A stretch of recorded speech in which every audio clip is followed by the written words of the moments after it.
you mind? What do they know about love and heartbreak? Linda Sue, my dearest, since we first met, I must have proposed to you around 50 times. Actually, 61 times. I have an excellent memory for anything involving numbers. For instance, stocks, bonds, compound interest. All right, 61 proposals and 61 turned downs. But I'm warning you, Linda Sue, pay close attention to proposal number 62, because it's definitely and positively the last. Promises. Now, how can you be so heartless? You know you love me. The only thing that's keeping us apart is your caviar appetite and my peanut butter wallet. Dobie, that's a terribly cruel thing to say. You know money means absolutely nothing to me. Money means nothing to you? Take me. I've heard everything now. Take me. I'm ready to go. Take me. It's true. I don't give a hoot for loot. Well, for myself, that is. But what about my family? No, yeah, the wolf pack, all those hungry relatives. Unemployable, every last one of them. And your father? Is at the dangerous age. Too old for county relief and too young for Social Security. I told 61 you. times. Kindly don't interrupt. I'm making a point. Yeah. And that point is, my family has but one chance. I have to marry money, and big money, so I can take care of them. And my prospects for big money are, shall we say, limited? Shall we say pathetic? We shall say pathetic. Yeah, so proposal number 62 gets the same answer as all the rest, namely, no. Not quite. Proposal number 62 gets a slightly different answer. Namely, yes. Yes? Take me! I'm ready to go. Take me over everything.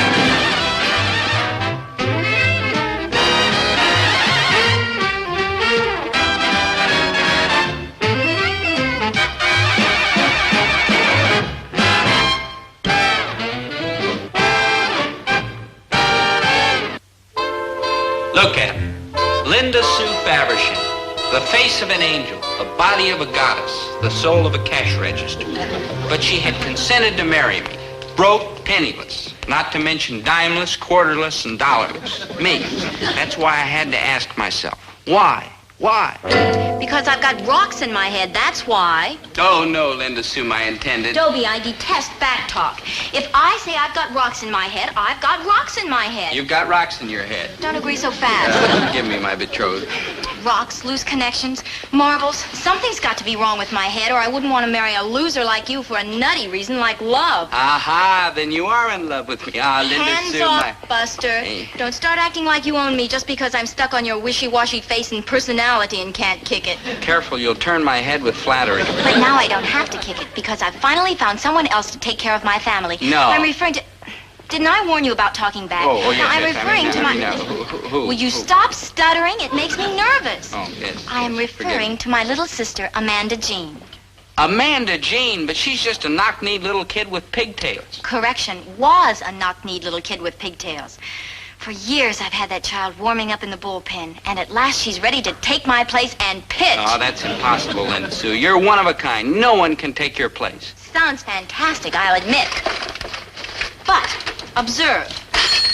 You rang? You answer to the sound of a cash register? From infancy. Linda Sue, forgive me for doubting you. She's another you, and then some. Of course. When she was 5 years old, I taught her to read the Wall Street Journal. I loved it, especially the parts where they foreclosed the mortgages and threw everybody out in the street. It was thrilling. That's the word, thrilling. Amanda Jean, you remember Dobie Gillis? Oh, yes. The Goonie type, writes poetry, picks flowers.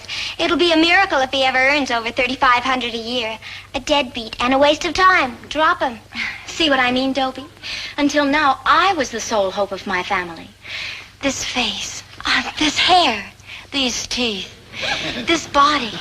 Why was I blessed with them? To equip me for one thing, to marry money so I could take care of my dismal relatives. And now there's another face, another set of teeth, another stunning body to carry on the battle. And Linda Sue can retire to marry her schnook, namely you. Well, I'll admit she's a hot prospect, but those rich millionaires are hard to catch. Ha! With the way I've trained her, any man is a piece of cake. Show him, baby. Right, Coach. Watch this, kiddo. The casual approach. Take a look at that handkerchief. It appears to be a simple little piece of cloth, doesn't it? But in the hands of an expert like Amanda Jean Faversham, it became an instrument for total destruction. Observe.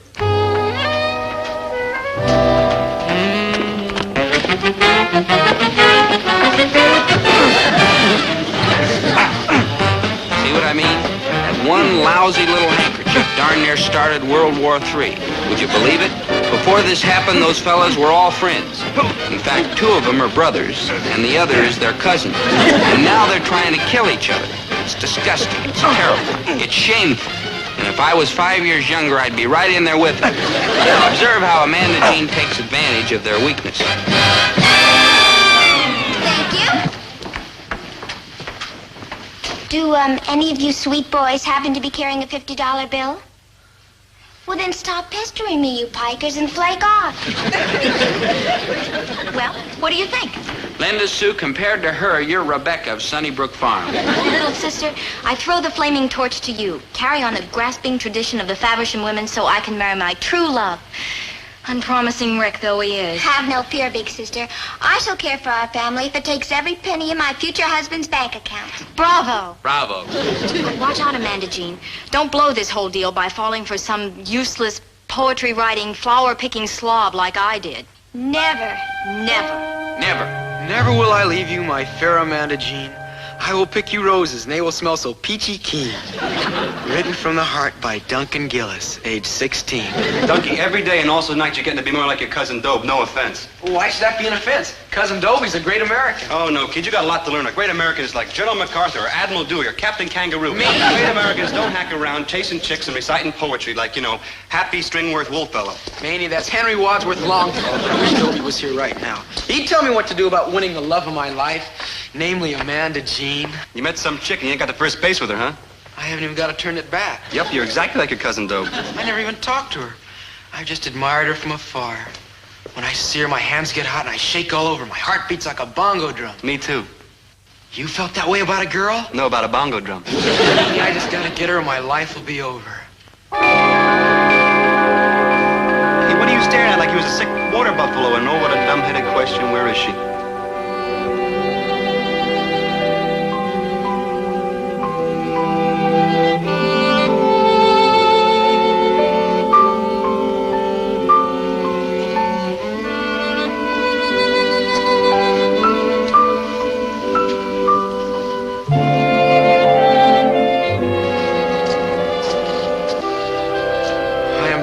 And I love you. I am Amanda Jean Faversham, and I love you back. I am Manny G. Krebs, and I love my roller skates. You're the sun and the moon and the stars and a king-size pizza pie all rolled into one.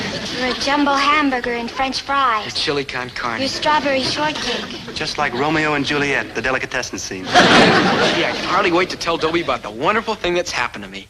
He'll jump for joy.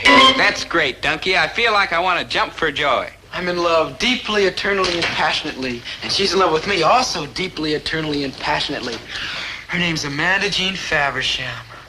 Oh, no, not Linda Sue Faversham, sister. Oh, no, Dunky, no. Of all the girls in the world, not her, please, no. Amanda Jean Faversham, my angel. Amanda Jean Faversham, my sweet. Your voice is like the birdies. Tweet, tweet, tweet, tweet. Ain't that tweet? Maynard, you were there. Why didn't you stop this nutty kid? Oh, no, Dobe. Am I my brother's kipper?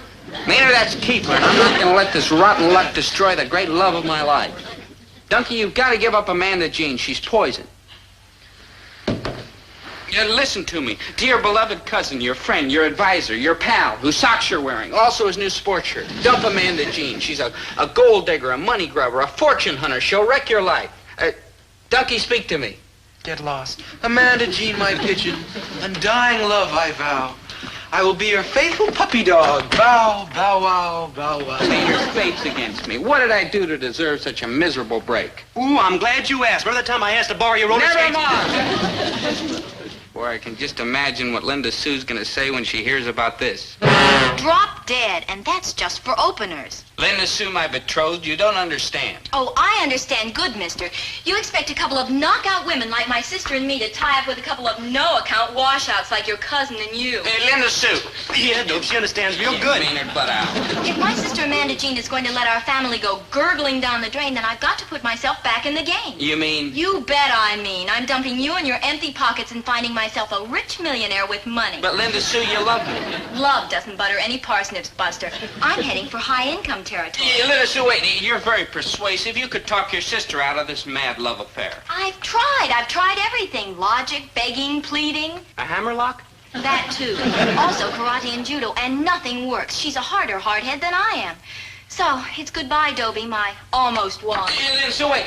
There's another way. I'll become a ruthless tycoon and make money for your family. I could be mean and rotten. Who says I have to stay sweet and lovable? Look. Please, Dobie, I've seen a meaner-looking face on an irritated goldfish. All right, so maybe it's too late for me, but what about Dunky? He's a lot younger. With the right training, he could develop into a top-notch rat. Say, that's possible. He's clay ready to be molded. Right, and you never find a moldier kid. Oh, but his heredity is against him. This meanness runs in families like baldness, and the Gillis family just doesn't have that evil, rotten streak. I'll strangle that no good Fortunato. Open a grocery store right around the corner from Herbert T. Gillis. I'll competition him into starvation and bankruptcy. Him and his whole family. There's no good low down. Dobie, about your family's lack of a mean Yes, streak. Linda, Well, so in light of the new evidence, You'd I'd like to withdraw the statement. Yeah. Now you're talking. Dunky takes after my father. Pound for pound, he's the most hateful character in town. True, Maynard? True, Doe, but that's an awful way to talk about your father. Maynard, I'm talking about Dunky. Donkey, sweet, lovable, kind. Maynard, quiet. He's a potential skunk, and I think I hear your mother calling you. This does change things. If only I could be certain that his evil streak was wide and rotten. Oh, the widest, the rottenest. There isn't a considerate, sensitive bone in his body. Oh, how lovely it was picking flowers in the field for you, oh fair sister, my fair loved one. For you, mangy child, nature, and for you. I don't want any flowers and pipe down, point killer. He doesn't look mean and rotten to me. Oh, he's just putting on an act. Just wait till you see the real Duncan. Rotten, clean through. Well, he does have sort of a fishy look Yeah, around the eyes. yeah, look Might at be his worth a eyes. try. Fishy. Duncan, I like you. You're a nice, clean-cut kid. I wash twice a day and 3 times when I got a date with Amanda Jean. Man, that's really love. You'll make a good brother-in-law if Amanda Jean ever decides to marry you. What do you mean if? Sure she'll marry me. She's ape for me. Now, because she's young and doesn't know any better. But what happens in a couple of months when she starts wanting the things you can't give her? She'll dump you. It happens sometime. To Doe all the time.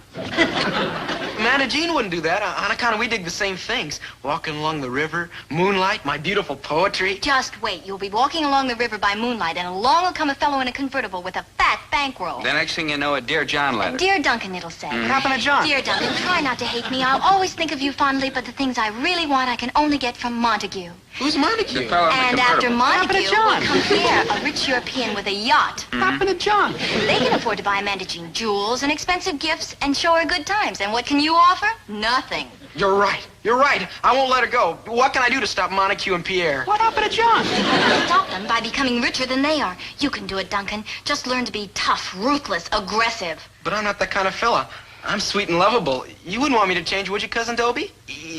No. But if that's the only way to keep the love of your life, I mean, I won't stand in your way. Thanks, Cousin Dobie. I'll do it. How do I start? First, get a job and prove yourself. Remember, life is earnest. Life is real. In this world, it's dog eat dog. Do unto others before they do unto you. Tippy Canoe and Tyler, too. I got lonely. I'll ask Uncle Herbie for a job. Ooh, yeah, he'll teach you to be mean and rotten without even trying. No, Duncan. Get in with a new outfit. A small business you can grow with. Good thinking, but who'd hire me? Fortunato's grocery store around the corner. He'd love to have you. Me? Right. And just look at what you have to offer. You want to work for Fortunata, eh? What do you got to offer? In the first place, I'm young. Big deal. I got 9 bambinos. That's enough young for me. What else? Well, in the second place, I got ambition and drive. Can't drive. If I want to drive, I'm going to buy myself a motorcycle. What else? And in the third place, I got a copy of the Gillis grocery customer list. In the fourth place, you're hired. Mr. Fortunato! Oh, call me Papa. Boy, won't Linda Sue be proud of me now? Duncan, I'm ashamed of you. Shame, but why? It was the only job I could get. Some job, delivery boy. You could be replaced by a dim-witted ape. I'm a failure. I'm sorry. Sorry, doesn't buy a trip to the moon on gossamer wings, Waldo. Little sister, we ought to pack him in. He's a loser. But he's a flop, a dud, a clinker. Please, big sister, no. Please, big sister, Give the no. poor kid another Give the poor chance. kid He can't another help it chance. if he's He weak-headed. can't... Hey, wait a minute. Quiet, clinker, and stand at attention. I'm about to make an announcement. Listen carefully. Her advice is invaluable. Yes. Now hear this. Duncan, you're young, and you may need more time to develop your talent for scheming and conniving. So I've decided to give you another shot at becoming the big bow wow in this dog-eat-dog world. Oh, thank you, big sister. You're so magnificently evil. Of course, I always say if you're going to be evil, be evil. Don't just hack around being nasty. Now, Junior, you're going to need help. And help from the most unscrupulous money grubber in this town. Meaning you. Meaning me. I will personally coach you every step of the way. And in no time at all, Duncan, with my help, you'll go straight to the bottom. Just follow these instructions. You give him that? Right. My bag of sneaky tricks collected over a lifetime of sneaky living. Each item especially designed to kick someone right smack in the bank account. Oh, thank you, Linda Sue. We'll never forget this. Never mind the thank yous, boy. Just get with it. I can see it all now, little sister. You and Duncan will be living in your own ivy-covered cottage. Linda Sue rose magnificently to the challenge of turning lovable Dunky into ruthless Dunky. The stakes were high and she knew it. So she reached into her bag of sneaky tricks and came up with some gems. Here's the first one she gave Dunky. To succeed in business, remember that the early bird catches the worm, and you'll always get the jump on your competitor. Here's Linda Sue's rule number 2 for how to make it big in the business world. Be aggressive, eager, and energetic. Because the difference between success and failure is that extra pound of effort. Here's Linda Sue's rule number 3 for surefire success in business. Search out your competitors' weaknesses and turn them to your own advantage.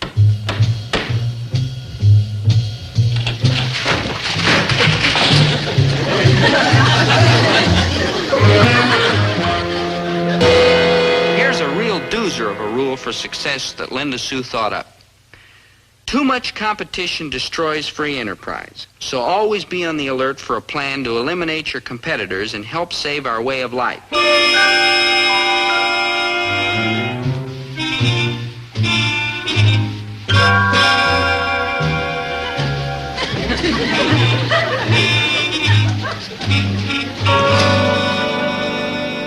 No, Duncan. Gosh, Linda Sue, I was only following your instructions. Dynamiting Gillis's store? Too mean? Too stupid. You'll get caught. Well, I guess that empties Linda Sue's bag of sneaky tricks. And not a minute too soon. I mean, those low-down stunts were turning Dunky into the kind of fellow who should be ashamed to look at himself in the mirror. Look at this, Dunky. Imagine what I could have done if I used a brush. Beautiful, matey. Here's a quarter for your trouble, pal. Ooh, thanks. You're all heart, except for the party that's money. Don't worry, it's a real quarter. Who's worrying? Ooh, it's delicious. Hey, Dobe, Dunky gave me the delicious quarter for shining both his shoes. That's almost a nickel a shoe. Don't act so surprised, Maynard. Generosity runs in the Gillis family. Generosity, yes. Money, no. Dunky, where'd you get all this loot you're tossing around? I owe it all to what Linda Sue's been teaching me. Always be loaded with get up and go. I used to have get up and go. Then one day I got up and went. Have you got a date with Amanda Jean tonight? You bet your bankroll, Waldo. Over to the malt shop for milkshakes of madness, and then down to the riverbank for va-va-va-roo. Doggone it, I wish I could go out, but I've got an exam tomorrow. Well, I got an exam, too, but that's not stopping me. Me neither. Of course, I always flunk. Well, I'm not about to flunk. I'm going to hire some clever kid with glasses to take it for me. Clever, huh? Yeah, and dangerous. What dangerous? Who's going to hit a kid with glasses? Cousin Dobie, money buys a lot of things. Shoe shines, exams, and this classy new sports coat. Send me back 30 clams, which you can borrow at any time. Thanks, Dunky. Only 50 cents a night. Hey, wait a minute. What are you hollering about? I charge everybody else $1. But you're my dear cousin and blood's thicker than money. Not mine. But I've been lending you my stuff for free. Can I help it if I represent the more progressive branch of the family? Well, ta-ta. Don't wait up for me. I shall return with the dawn. Here's the dime, matey. Dunky, should you really be doing this? Does this answer your question?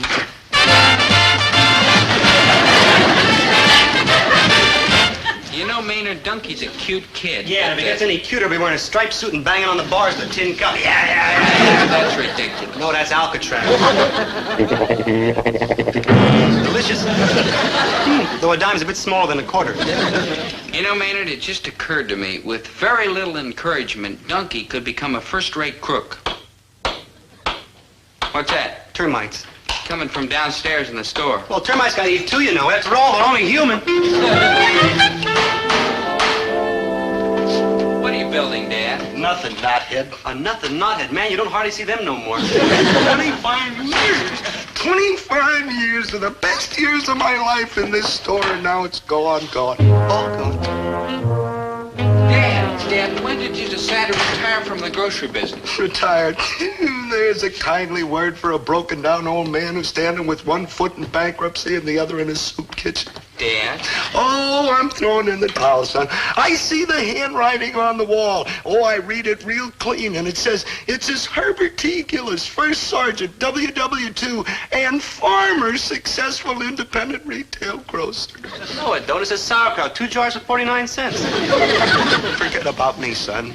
You got your whole life ahead of you. You could have my handkerchief, Mr. G, only I don't have one. Son, your mother and I'll get along some way. There must be some little nook or cranny out at the poor farm we can call our own. Dad, why are you doing this? Maybe he digs the poor farm. No, it's that Fortunato around the corner. He's stolen all of my customers. He's even stolen all the deadbeats. Not all the deadbeats, Mr. G. I'm still loyal to you. Do me a favor and be disloyal, will you? I tell you, even the cop on the beat don't saunter by anymore to filch apples out of the fruit stand. Oh, I'm ruined. Gee, Dad, this is an awful state of affairs, but, well, business is business. There's nothing we can do about it. I know, son, but it's you I feel sorry for. Why, you're going to be paying off these debts for years. Most of this money's coming out of your pocket. That miserable Duncan. He's a menace to society. Menace to society? Lovable me? Right, and we're going home. Oh, you gotta be kidding. It's too early. Come, Amanda Jean, my angel. There are songs to be sung and dances to be And danced. fellas named Fortunato to be told that you've retired from the grocery business. Goodbye, Amanda Jean. Goodbye, Amanda Jean. Come on. I'm not moving from this spot. Oh, yes, you are, because I don't intend to spend the best years of my life paying off the debt you got us into during the best years of yours. Cousin Dobie, that's a very selfish attitude. You bet. Okay. But of course, you know, this means you and Linda Sue are washed up. So? So that means you'll be giving up. That face, that hair, those teeth, that body. So I'll cry a little.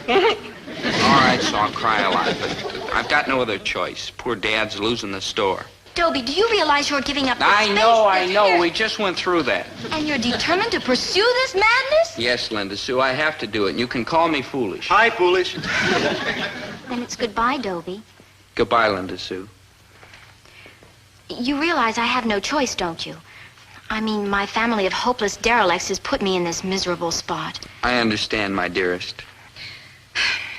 Duncan, you'd better do what Dobie says. But don't let it bug you. I'll wait for you. Tom, you'll wait for him? Sure. Oh, he's young and impressionable now. And for a little while, you can turn him back into a dreamy nobody. But just wait. He won't put up with it for long. Because beneath that sweet, lovable outside, there lurks a mean, rotten inside. Golly, Linda Sue, if I could only believe that. Take my word for it, it's true. Otherwise, would I waste my time on you? Now, I'm a little older than you, Duncan, but that won't matter. I mean, what's a few years difference in age when two evil hearts beat as one? Ah, yes, what indeed. You, Linda The Sue, grocery don't business is too dreary for you. You need to be in a more imaginative line of work. you like embezzling? Cheer up, good buddy. You still got me. I'm afraid so, Maynard. Afraid so. You've also got me, Dobie. You, Her? Me. Her? her, and uh-oh. Dobie, you're a great, noble human being, and I love you for your fine, decent ideals, even though you're an older man. Yeah, Amanda Jean, there is a slight difference in our ages. I'm old enough to be your older brother. I love you, Dobie Gillis. You're a giant pizza burger. You're a double banana split with This kind of almonds romance and whipped can cream only give and me cherries indigestion.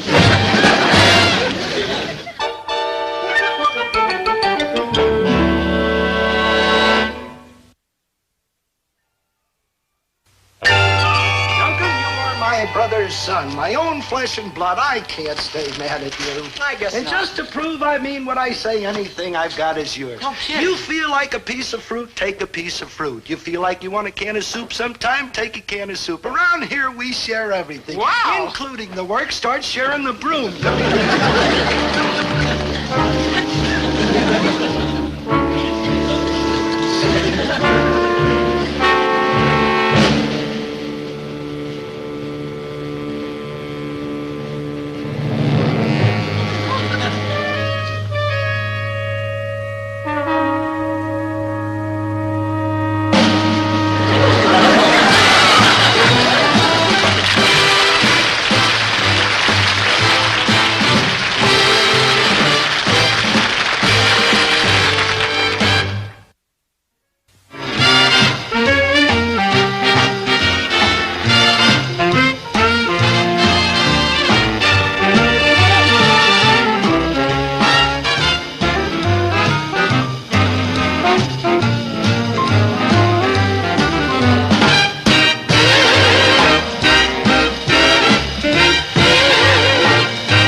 this one's a miserable, scroungy, beat-up mess. You rang? Great Scott. What butcher operated on that face? I've never seen such a botched-up job of plastic surgery. Ho, ho, ho. The laughing's on you, Doc. I always look this way. My sympathy to your parents. Flatterer. Nurse, prepare to administer the anesthetic so we can remove the patient's appendix. Yes, doctor. And get rid of those toys he brought in here. This is an operating room, not a nursery. Yes, doctor. Hey, what are you doing? Oh, no. No, don't take away my good luck charms or I'll cry. I'll cry. All right, if you're going to do it, I'm going to report you to Ben Casey. Wait a minute. How can I possibly remove this patient's appendix? Oh, there's nothing to it, Doc. All you got to do is put on your mask and mean expression and start whittling. Look at that scar. This patient's appendix has already been taken out. Yeah, about 3 or 2 years ago. Oh, man, that knife tickled. I'm expected to take out an appendix that's already been taken out? This is humiliating. Well, if it'll make you any happier, you can take out my tonsils. I got several of them.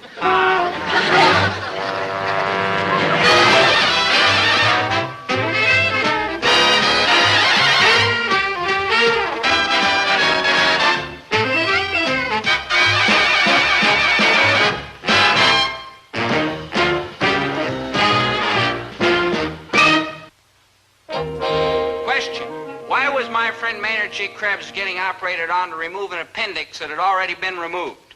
Answer, you wouldn't believe it. You see, the whole mess began with a bird and an enchanting girl with 3 first names, Betsy, Dolly, Martha, Trueblood. That's right, Betsy, Dolly, Martha. The most patriotic dish to hit town since the Boston Tea Party, and much tastier. And she has just made a serious decision about the man in her life. Get out of it and stay there. But why, Betsy, my beloved? Give me one good reason. You're uninformed, unenlightened, shallow, empty-headed, and scatterbrained. All right, give me 2 good reasons. Dobie, you're a very nice boy with many fine qualities, most of which escape me for the moment, but your brain simply doesn't stack up to mine. Neither does the rest of them. That's what I said. Now, just a minute, Betsy. I'm not such a big dumbbell. True. You're more like a medium-sized dumbbell. Maynard, cut out. Dobie, I didn't say you were dumb. It's just that your mind has never been awakened. Have you once used it to study the glorious history of our country? What do you know of the stirring events that have made this nation great? Nothing. He's got the flunk marks to prove it. Maynard, I hear your mother calling in. Goodbye. No, I'd rather stay here and eavesdrop. Betsy, how come you're so bugged on this American history jazz? For openers, 16 of my ancestors landed on Plymouth Rock. All of them on one little rock? Man, what a mob. Still have to respect those heroic figures who built our country, especially the women. Why do you think my parents named me Betsy Dolly Martha? Beats me. I was named after Betsy Ross, Dolly Madison, and Martha Washington. Can you think of 3 more outstanding women? No, I guess not. Me neither, but then what do I know? I'll buy that. Betsy, my sweet, I am needless to say terribly impressed by your patriotism, but what's that got to do with the way you keep trying to dump me? It's very simple. The only man I could ever love is one who feels as deeply and strongly about our country as I do. Do you understand? Does this answer your question? Yankee Doodle went to town a-riding on a pony. Step in the right direction, but you'll have to do a lot more. But of course, stuck a feather in his hat and Dobie, called that's it not back. exactly what I had in mind. What's the matter with you, girl? You got something against good old American singing? No, Maynard, Well, it's we just... know what to do with rats like you. I got half a mind to report you to the FOB. Maynard. DVD? Listen. PDQ? Maynard. DNT? Maynard, it's FBI. You've got this all mixed up. You're all heart and a great American. You got a dime so I can phone up and report you low down rat. Maynard, enough. Patriotic songs are fine, but if you really want to prove yourself, you'll buckle down and devote serious study to American history. I'll do it. Good. Your first assignment is to enroll in Dr. Burkhart's American history class. I can't do it. Then goodbye forever, four-flusher. Yeah, wait, Betsy, my red, white, and blue angel. I'll do anything you ask, but Dr. Burkhart... Oh, flunk him first and ask him questions later, Burkhart? She's a killer. Last term, she failed 32 kids, and that wasn't easy because there were only 31 in the class. Never mind the alibis. You and I are all washed up unless you enroll in Dr. Burkhart's class and pass it. That's what you ought to do, Doe. Pass it. Pass it right by. Not on your life. If Betsy wants a brilliant student of American history, Betsy's going to get a brilliant student of American history. Yeah, where are we going to find one? I'll zoom through Dr. Burkhart's class like an express train, and nothing's going to stop me. I repeat, nothing. Mr. Gillis, I've studied your school record, and it's nothing. If you think Dobe's marks are bad, you ought to see mine. They're 24 points below impossible. I know, Mr. Krebs. Single-handedly, you've almost turned this college into a parking lot. Well, everybody's got to do his part. Do his part. Be patient, Binky, dear. Mother will feed you soon. Feed your soul. Hey, you talk pretty good for a bird, even better than me. Hold on, hold on. You're right, you're right. Mr. Krebs, shall we drop the battle of wits between you and the bird? Yeah, well, I'm still ahead. Dr. Burkhart, please, you've got to let us enroll in your American history class. It's a matter of life and death. Maybe both. Mr. Gillis, why are you suddenly so fascinated by American history? And oh, what a foolish question. What's her name? No, Dr. Burkhart, this has absolutely nothing to do with the girl. Ooh, you're a big liar. Maynard. Her name is Tessie Blueblood, and she's a parrot, and you're a big liar. Maynard, that's Betsy Trueblood. She's a patriot, and I'll thank you to stay out of this. You're welcome, you big liar. Mr. Gillis, I can understand how romance has softened your brain and encouraged you to take this daring step, but, Mr. Krebs, how about you? Yeah, how about me? That is the most widely discussed question on campus, outranking football, basketball, and how to graduate without ever studying. But specifically, I refer to your unexpected desire to enroll in my class. There must be an explanation. Okay, let's have it. Mr. Krebs, you will either answer the question or suffer the consequences, namely a one-way trip to the dean's office. I goes where Dobe goes. I mean, we're like inseparable. I mean, I'm like a parasite. Say that again.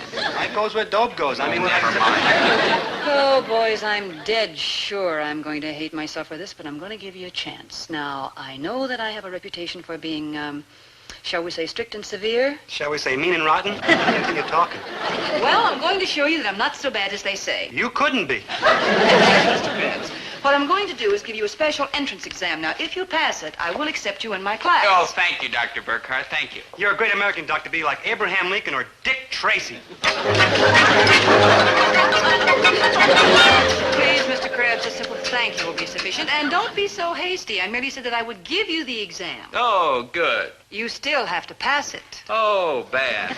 Yes, how about that? Well, I have to teach a class next door, so I'm going to leave you here to take the exam alone. Alone? Here? Here. Alone? Of course. Is that all right with you? Yeah. I feel no concern about it because I know that you're both honorable young men. Yeah. Who I could trust to the end of the earth. Yeah. And who would never dream of cheating. Yeah. So put your hands up. I'm going to frisk you. Yeah. You know, Dr. B, it's real heartwarming to be trusted.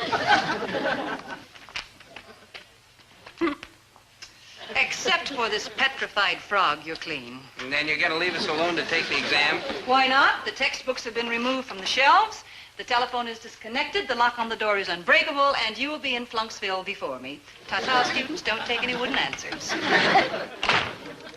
Good, buddy. I got a way out of this as a stovepipe cinch. No, Maynard, I don't believe in Harry Carey. Yeah, I had some of that stuff once, and half an hour later I was hungry again. Maybe we can wiggle out of the exam without cheating anyhow. This first question don't look too hard. Oh? Read it, read it. What is your name? Well, they've got to get easier after that. Like, for instance, what was Lincoln's Gettysburg Address? I don't know. I'd have to look up in the telephone book. What were the primary and secondary causes of the economic recession of 1886 with special reference to the Fiduciary. Yeah, practices of the federal banking system? Yeah. Man, she really is mean and rotten. Mean and rotten, mean and rotten. Pipe down, you dumb bird. Dumb bird, dumb bird. Great, that's all we need. A loudmouth, undersized seagull with... Maynard, I've just got a great idea. We take the bird home for dinner, and she's the dinner. Yeah. It's an idea about how we're going to pass this exam. We'll get a little bird to tell us the answers. Binky? I don't know. She don't look too bright to me. Look who's talking, knothead. No, not Binky. We'll buy our own minor bird, and we'll teach it every answer in the books. Good thinking? Good thinking. You sure got it up here, Dobe. And then we'll take it along with us the next time we take this exam, and we whiz through it. Good thinking? Bad thinking. You just lost it up here, Dobe. Hey, On Maynard. account, we're not going to take another exam. This is it. We're taking it right now. We were taking it now, but we had to stop when all of a sudden you got very sick. I did. What happened to me? You got a sudden attack Of rigor mortis. of appendicitis. Ooh, that's even worse. Okay. Yeah, not your head. Hold your appendix. My arms ain't long enough. What? They won't reach to Cleveland. Why should they reach to Cleveland? 'Cause that's where my appendix is, in a bottle in a hospital. Peter, that's ridiculous. You're just going to pretend you've got appendicitis. Now moan. Ooh, ow, ow. Louder, Ow, ow, ow, ow, ooh, ow, ow, ow, ow. Dr. Burkhart! Dr. Burkhart, open up! Something awful's happened to Maynard! Dr. Burkhart! of the whack, and woe is me. Dr. Burkhart? What is it, Mr. Gillis? What's wrong? It's Maynard. Ooh, ooh, ooh. All of a sudden, he got this terrible pain. I'm afraid it's his appendix. Oh, this could be dangerous. I better get a doctor. Oh, Dr. Burkhart, wait. All Maynard needs is a few days rest at home. Oh, we can't take chances. We're rushing him to a hospital. Yeah, don't take no chances. Rush me to a hospital. But we... We can't take chances. A burst appendix could be fatal. Fatal? Yes, that means it could kill you. Oh, call me a doctor. Call me a doctor. You keep an eye on him. I'm going to go and get a doctor. And that's how come Maynard had his appendix taken out. Twice. For the second time in his life, Maynard had made medical history. The first time was when he was born, but he recovered rapidly, and I'm happy to report his sacrifice was not in vain. Dr. Burkhart said we could take the exam again, and it was on to Operation Minabird. Sir, we need a Minabird with a quick mind, a fantastic memory, and a sensational intellect. Like me. Boys, you've come to the right place. I've got exactly the bird you're looking for. No. Yes, he's an absolute genius. Shrewd, fast-thinking, brilliant. You rang? I don't know. You look kind of unbright to me, Waldo. The name's Arthur, and look who's talking, meathead. A great judge of character, too. I'll take him. You won't regret it, son. He's a fine one-owner bird. The only other person he ever belonged to is a little old lady in Pasadena who never let him talk more than 20 words a minute. How much you want for him? Make me an offer. $10. $10? For a bird with a mind like Dr. Schweitzer and a voice like Elvis Presley? $10, I won't even hiccup. How's $12? Ridiculous. You'll have to offer me a lot more than 12. Okay, 11. $15, and that's positively my top offer. $35, and that's positively my bottom offer. Too much. Let's forget it. Not so fast, Buster. Try him at 20. All right, 20. So, Great. for 25. Hey, wait a minute. Okay, $27.50. Hey, hold it. 30. 40. Maynard. I'm just holding it in the chiseling. $25. Take it or leave it. Take it, take it. The kid's got a stupid, lovable face. All right, Arthur, that's the way you want it. That'll be $30. 25. 40. 45. Arthur, you're supposed to be on my side. Oops, sorry. I got carried away. That's better. It's a deal for $30. Hey, groovy man. Like, take me home. Ooh, I hear my people talking. Hey, this bird is one of us. Maynard, I've been waiting for you. We've got an awful lot of stuff to teach Arthur before the exam Friday. No, Dobe. No, Dobe? Like right. I've been thinking about this real good, and it ain't nice for us to turn Arthur into a dislegal criminal. Maynard, that's illegal, and what are you talking about? We're going to ask Arthur to help us cheat on a test. True? True, but... Objection overruled. And cheating on a test is dislegal and against the law. True? True, but... Objection overwhelmed. What we're doing is turning Arthur into a dislegal criminal. I know that's illegal, and I rest my case. You may cross-examine, counselor. Just my luck he watches Perry Mason. Now, look, Maynard, if Arthur doesn't help us, we flunk and we have to go to work, and it's bye-bye to the soft, easy life, and I rest my case. Dobe? Yes, Maynard? I sure hope that Arthur's a fast learner. Now you're talking. Now Arthur. Maynard, where's Arthur? What? What'd you do with... Where's Arthur? Arthur, where's Arthur? Oh, where's he? Doom, Maynard, Doom. Arthur! Where's Arthur?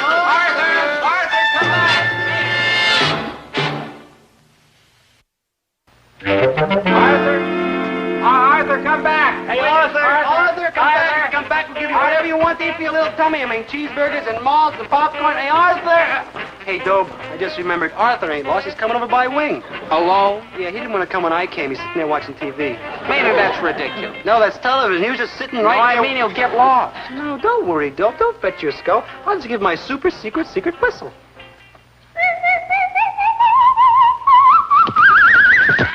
Hello there. See? Like, hi there, little feathery fowl. Man, them TV commercials was the greatest. And here's today's special by the Happy Hungarian, a 5-door sedan.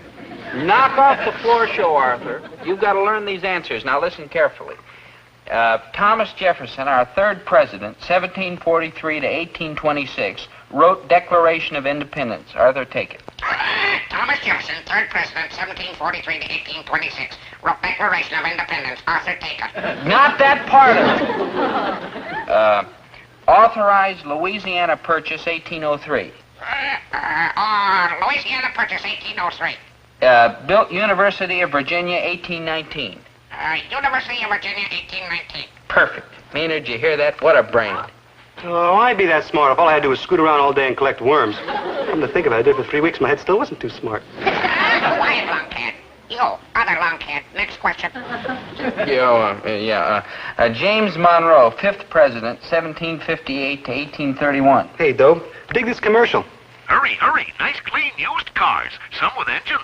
Maynard, shut that off. We're in the middle of James Monroe. Monroe? What band does he play with? I never heard of him. He couldn't be too hot. Hurry, hurry. Nice, clean, used cars. Some with engines. Arthur President Monroe. Hurry, hurry. Take out your new used car and push it home. Arthur, enough, enough. You know. Okay. Back to the dull stuff, Waldo. That's better. Now, let's see. President Monroe established the Monroe Doctrine in 1823. Monroe Doctrine, 1823. Arthur, you're tremendous. And to think some people would call you a bird brain.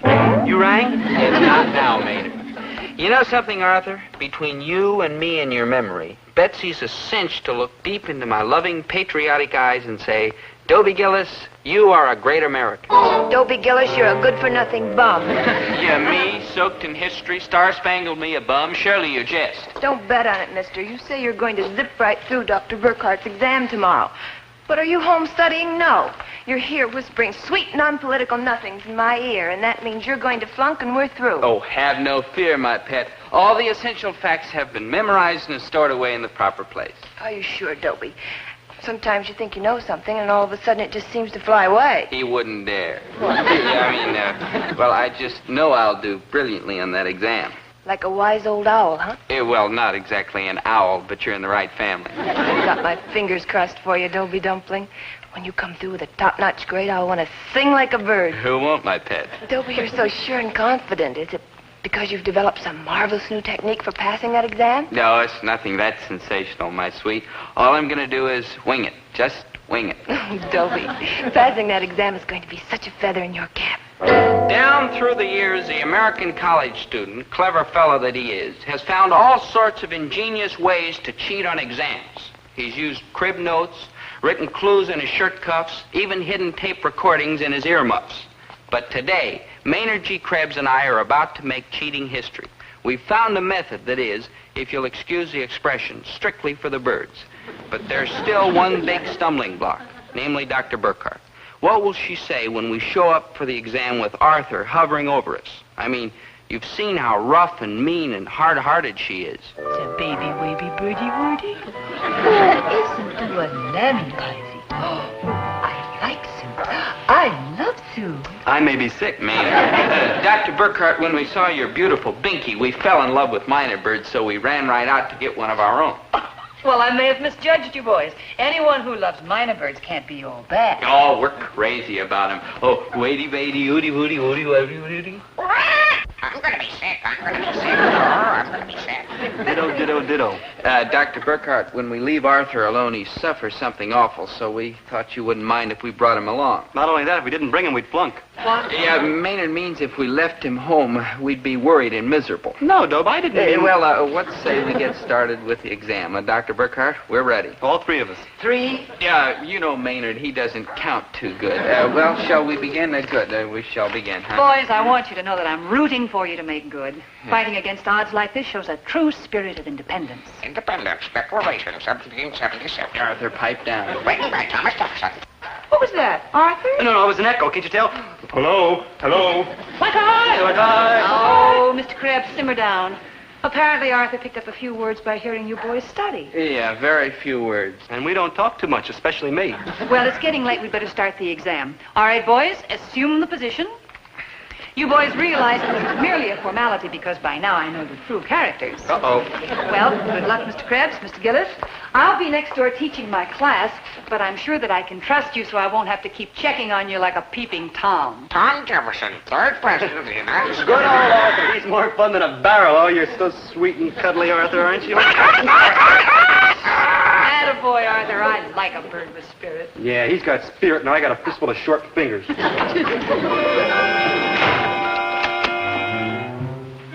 All clear, Maynard. Let's get going. You rope, let's start stripping. All right, now, Arthur, Thomas Jefferson. You know, boys, it just occurred to me that while you're taking the exam, Arthur should have a little fresh air. Oh, no, Dr. Burkhart, please. He's very frail. Like a bird. He's been sick. He gets fan mail from vultures. Oh, nonsense. The exercise will do him good. Now, Arthur, my binky is out there in a tree. You go and make friends with Hey, her. Dr. Burkhart, you can't. Miss Gillis, I did. Oh, he'll be just fine. Besides, I did you a favor. He would have kept chattering all through the exam. Sure, that was the whole idea. Maynard. Go on with the exam, boys. I apologize for interrupting. Fat lot of good that does. You already lost us up. Maynard, Good quiet. luck, and this time I won't be back until you're finished. Why wait? We're finished now. Unfrown your head, good buddy. I'll get Arthur back with my special call, the wild whistle. No, Maynard, that... Hey, that's right. Do you think it'll work? It works every time.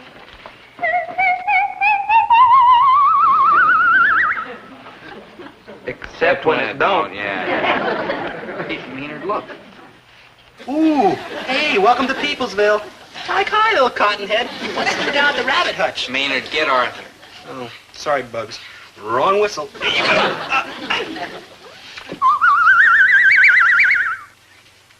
My father learned me to whistle like that. Of course, he's not too happy about it, because that's the way he got my mom. Maynard, we've got to get Arthur back. Gesundheit, Maynard, I said whistle, not sneeze. Dob, this always happens when I get shook up. I start Just concentrate on not sneezing. Right, no sneezy. Got it? Got it. No more sneezing. No more We're ruined. I'm a failure. I can't even whistle like this no more. Maynard, look, it's Arthur. He heard you. Arthur? I guess this must really be Arthur, because he's too small to be a rabbit. Maynard, it is Arthur. Let's get on with the exam. You're a bad boy, Arthur, taking a flyer like that. Baby, it was cold out there. All right, Arthur. Question number 1. Thomas Jefferson. Go. Arthur. Thomas Jefferson. Arthur. Thomas Jefferson.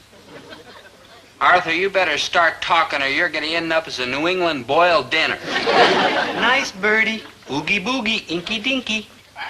Boogie, boogie, inky dinky. Atta bird. Now, question number 1. Thomas Jefferson. Hurry, hurry. Today's Happy Hungarian Special. A 5-door sedan. Arthur, you better get back in the groove.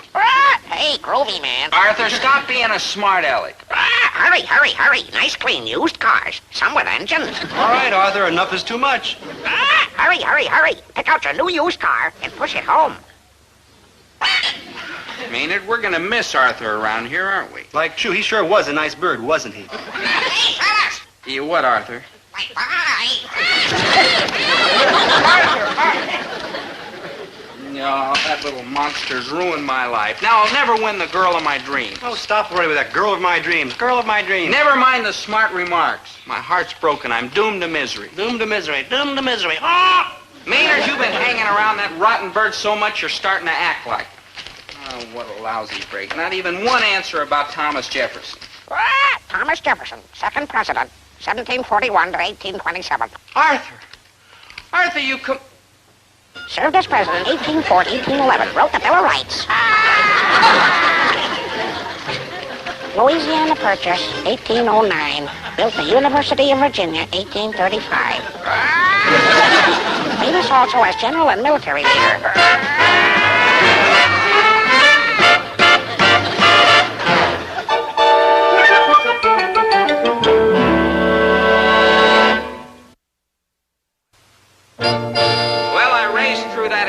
Record time. The bird Maynard gave me every answer without a moment's hesitation. And when Dr. Burkhardt came back and corrected my paper, she was kind of surprised, too. Mr. Gillis, your grade is 0.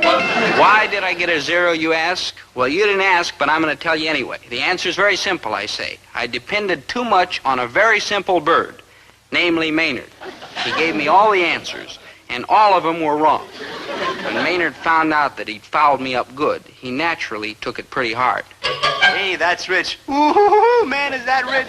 Maynard, what's so funny? Look, I took that American history course. I lost my girl. In fact, she's trying to have me declared un-American so I can be deported. I'm a cinch to get kicked out of school, and when Dad hears about this, he'll cut my allowance down to nothing. That's why I'm laughing on account of you deserve all them bad things, you low-down rat. Maynard, if I get kicked out of school, you won't last very long by yourself, true? True. And if I don't get an allowance, you won't have anybody to borrow pennies from for bubble gum, true? True, so? So ho, ho, ho, ho, ho.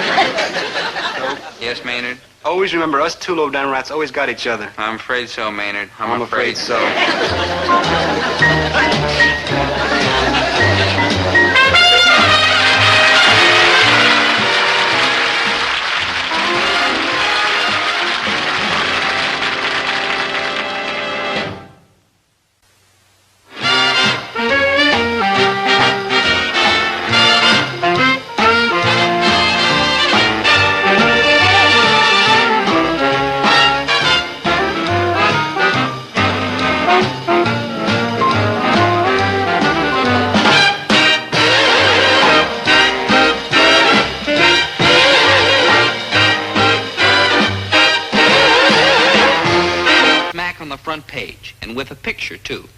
Impossible, you say? A pipe dream, you say? All right, you scoffers. Take a look.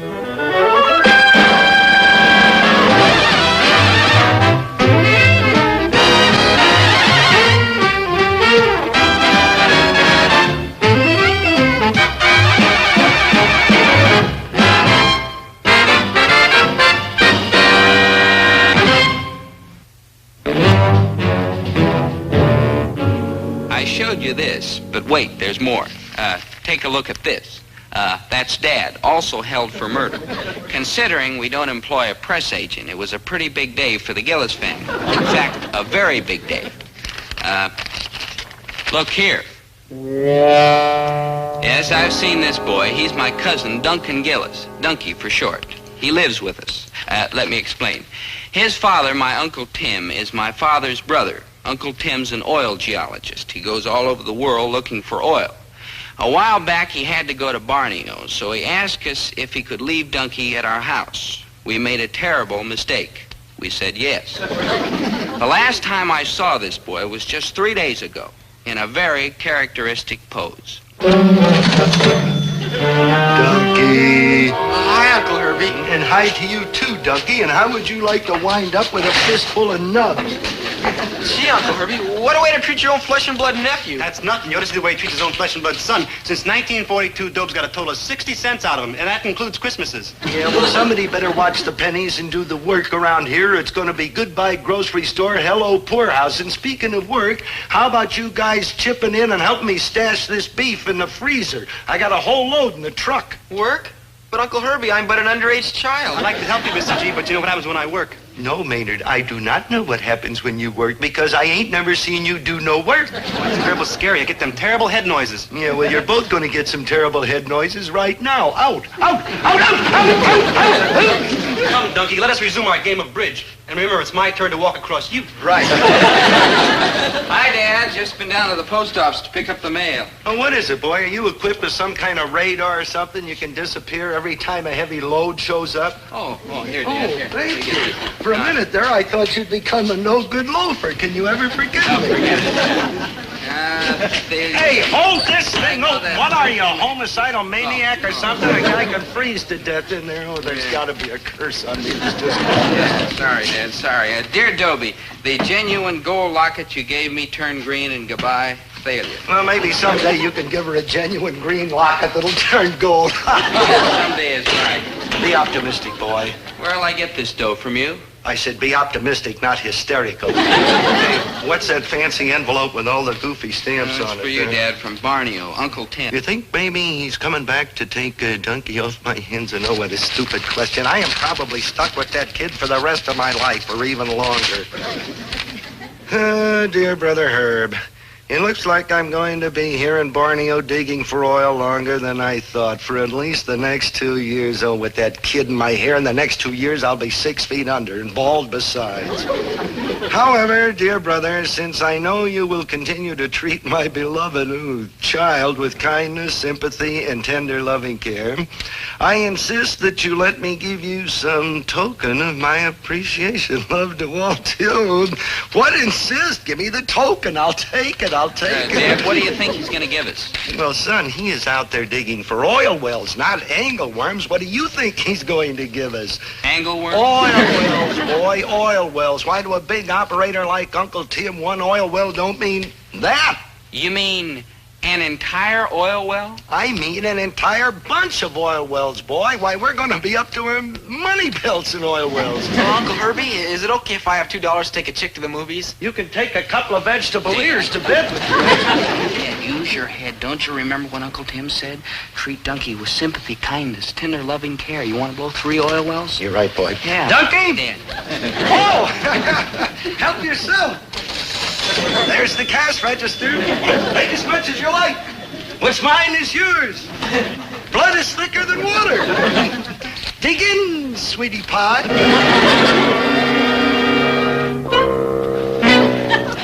You believe this? No, what I believe is the Martians finally landed and got control of his brain and body. Fellas, you're all wrong. Sure, Dad seems grouchy sometimes, but underneath he's all heart. No, I wouldn't say that. Me neither. But I will say that I am kind, sweet, lovable, benevolent, and generous. Yep, it's Martians. Come on, kid, let's go. Wait a minute. You mean I can go over there and take $2 out of the register? Take all you want, dear heart. Martians, no question about it. You sure 2 will be enough, darling boy? For now. Well, come often and stay late. Yeah, as long as it's open, Dad, I think I'll help myself to a few bombs. Yes, and then you'd better hurry off to college or you will be late, Dobie Poo. Yeah, Dad, yeah. Sure. Bye, Maynard, Unky. Bye, Dad. Is there anything else I can do for you, darling donkey? Now that I got all this loot, I'd like to call up a few dames. Oh, well, here's the phone. Well, Herbie, this is the business phone. You said if I ever used it, you'd shove it down my throat. Yeah, you did, Mrs. G. I'm a witness. Oh, Maynard, that should be witness, but I shan't argue the point. I was just making a little joke about the phone. You must excuse my rough manly humor. Use the phone while I go out and bring in the rest of the meat.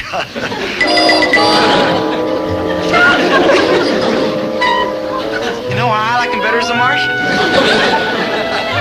It's spooky.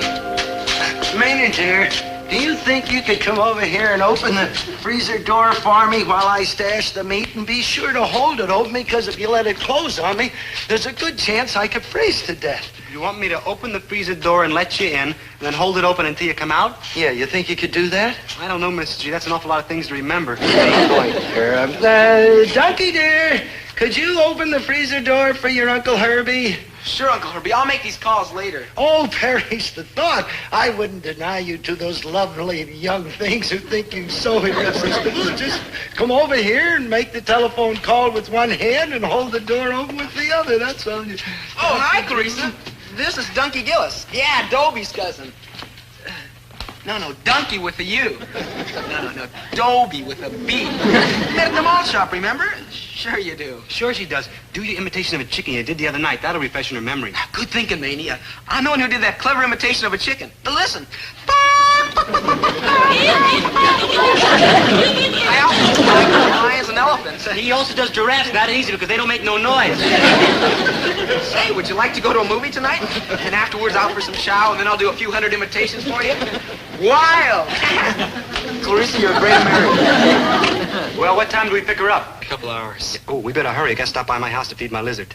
Well, what's the rush? We got a couple of hours. Donkey, you got any idea how long it takes to catch a half a pound of flies?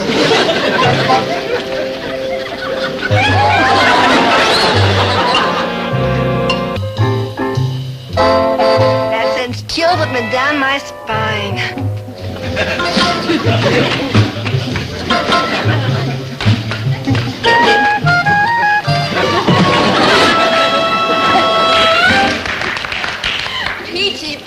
Peachy Keen. You're a great human being, Donkey, but you might be a great animal, which is even better. Thank you, Boo-Wana. And now how about a trip to the water hole for an ice cream float?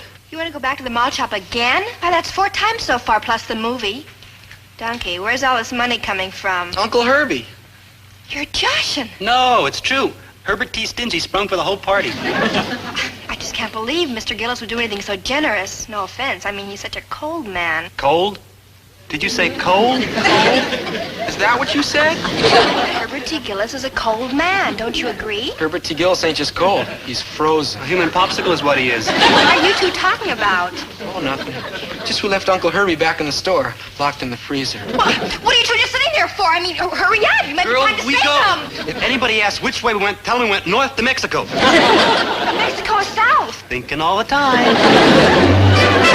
At one time, I was younger and sillier than I am today, and Dad was younger and skinnier. I do not mention these facts just to make conversation. They're important.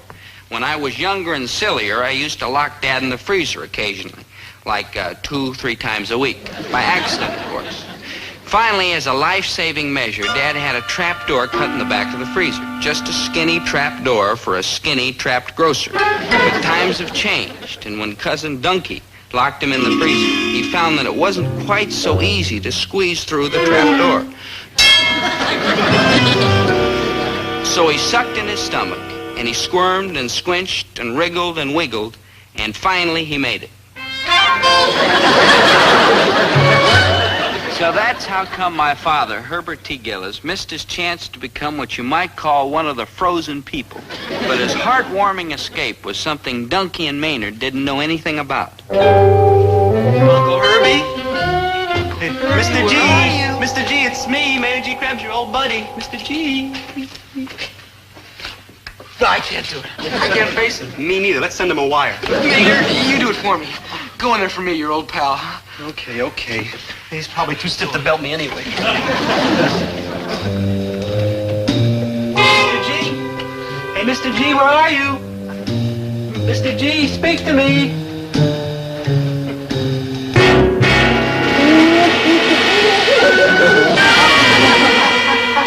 What's the matter? Is he frozen? Worse.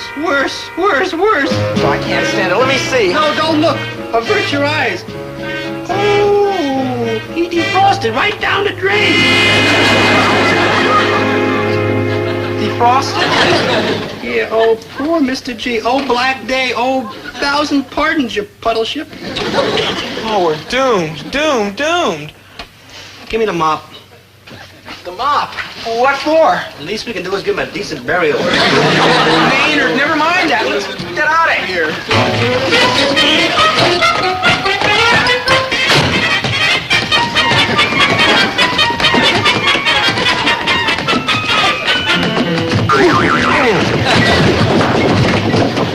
It was an accident, officer. An accident, that's all. Yes, sir, it was an accident, sir. There was no premeditation or malice aforethought. That's premeditation and malice aforethought. Now, what are you guys trying to do? Make a federal case out of this? Federal case? Oh, no, you don't. We didn't cross the state line. We didn't even cross the street. We did right here in the store. What are you getting excited about? What do you think's going to happen to you? Oh, the chair, Electricsville. Oh, the electric chair for knocking down a policeman? Oh, no, for Who are you, son? I'm Duncan Gillis. Dunky for short. I'm Uncle Herbie's nephew. Rest his soul. Well, Dunky, will you tell your uncle that they're having a little party in my honor down at the Pison Lodge tonight, and he's cordially invited. Oh, yes, sir. Thank you, sir.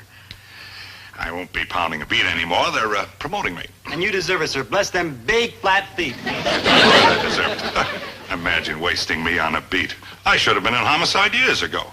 Homicide? Murder, my lads. So if you're thinking of knocking anybody off, think again, because Bloodhound Mulcahy's on the job. So long, boys. What are we going to do now? Hide out. Oh, what's the use? They'll find us. Kid, there's not much I can do. Practically nothing. But there's one thing I can do better than anybody in this whole world. Hide? Don't go wandering off, kid. It's pretty scary down here. Yeah.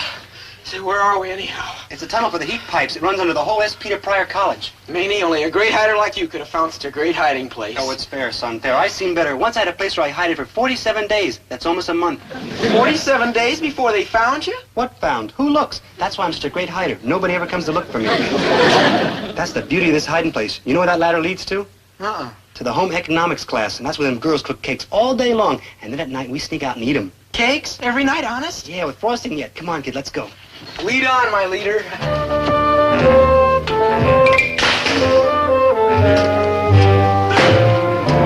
Hey, these here are the smocks the girls wear when they're cooking. Come on. And these here are the stoves the girls cook on. See? Where are the cakes? Right over here.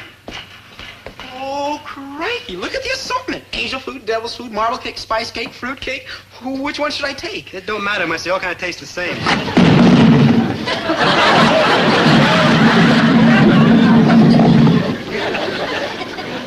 These girls cook kind of funny. See what I mean? That's pretty good. Yeah. And on Wednesday, they got pot roast.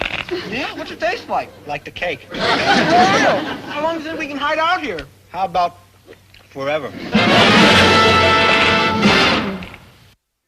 Maynard and Dunky wanted to hide out in that tunnel forever. Well, forever's a long haul, even the way Maynard tells time.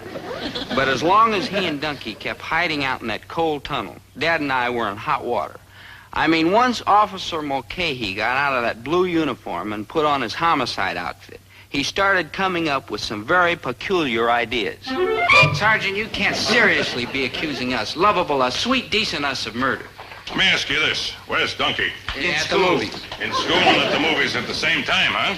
No, Dad, what's the use? We better tell the sergeant everything. Yeah, I guess you're right, son. All right, now you talk. Now, let me warn you that anything you say will be taken down and can be used against you in evidence. Evidence? What evidence? We didn't lay a glove on the kid. He ran away of his own accord, right, son? Right, Dad, 2 days ago. How come you didn't notify the police? Because if we notify the police notify his father, and his father gets the idea I am not bringing the kid up right and forgets the idea of giving us the oil wells. A likely story. You got a better one? I'm glad you asked that question. Item. Herbert T. Gillis and you too, Dobie, have been bragging all over town that you're about to come into some oil property from Timothy Gillis. True? Well... Item. Donkey Gillis is or was Timothy Gillis' next of kin. True? Well... True. And in the event of Donkey Gillis' death, who becomes Timothy Gillis' next of kin and inherits all those oil wells? Herbert T. Gillis. True? Well... I rest my case. Now, just a minute. I happen to be a veteran and a taxpayer, and one of the leading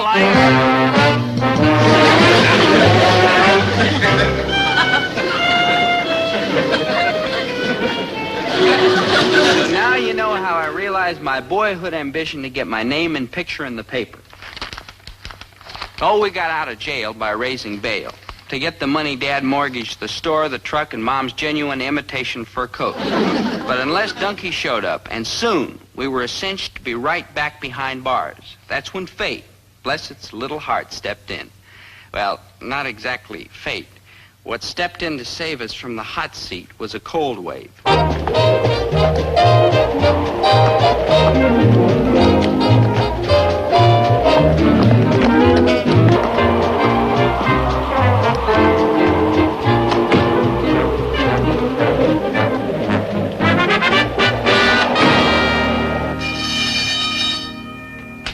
Good morning, girls. My name is Dr. Burkhart, and I am substituting today for Miss Cagle, your regular home economics teacher. They chose me for 2 excellent reasons.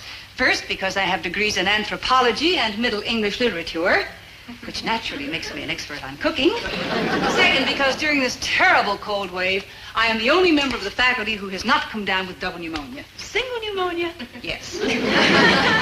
However, I am confident that working together, we will make a go of it. Who am I kidding? This has got to be a disaster. But let's press on. Can anyone tell me today's project? A layer of cake, only we're out of flour. Oh, that's a good fast start.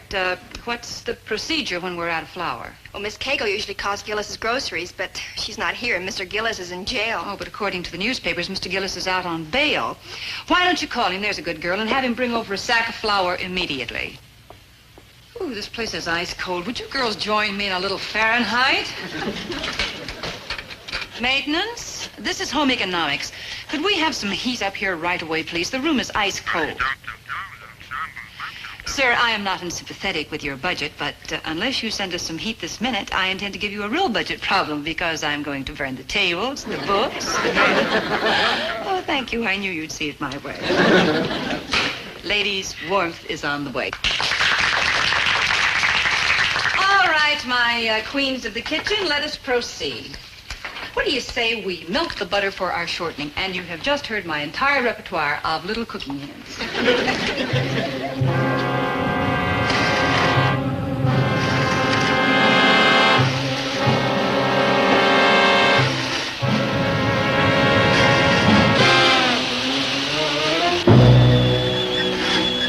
Did you whistle? Me? I can't whistle. Oh, that's why I lose so many dogs. Well, somebody's whistling. Also, it's getting hot in here. It's getting kind of awful hot. Oh, let's get out of here before we get roasted. Which way? Oh, come now.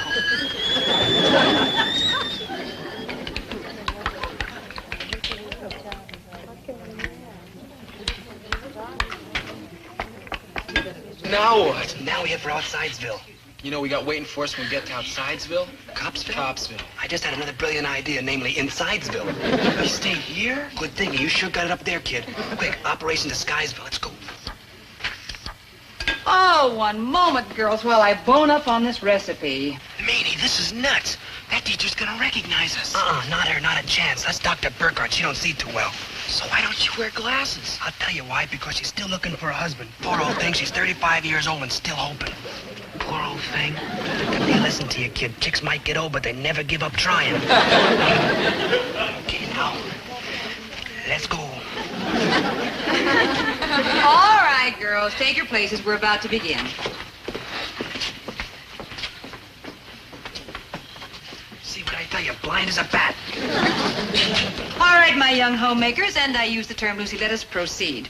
Now, I will read the recipe step by step, and believe me, I will be as surprised and interested as you. First, separate 4 eggs. That is to say, you separate the yolks from the whites.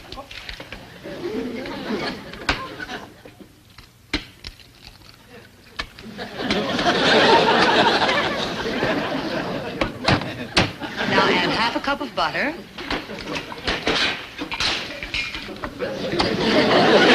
Add half a cup of walnuts. Now take your sifter. You got a sifter? No, but I got a brother in Cleveland. Beat the contents of the bowl vigorously.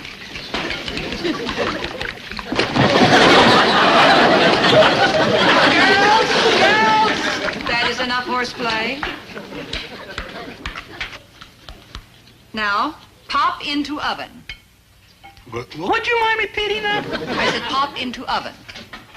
It's too small for me, Donkey. You better go. Right.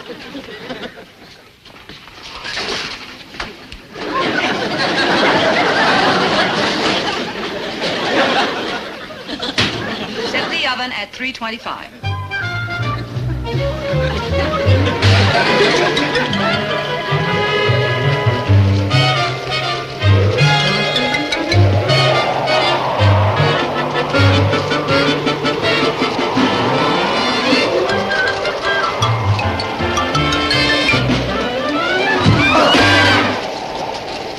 Is that the kind of manners they teach you, that Peter Pryor?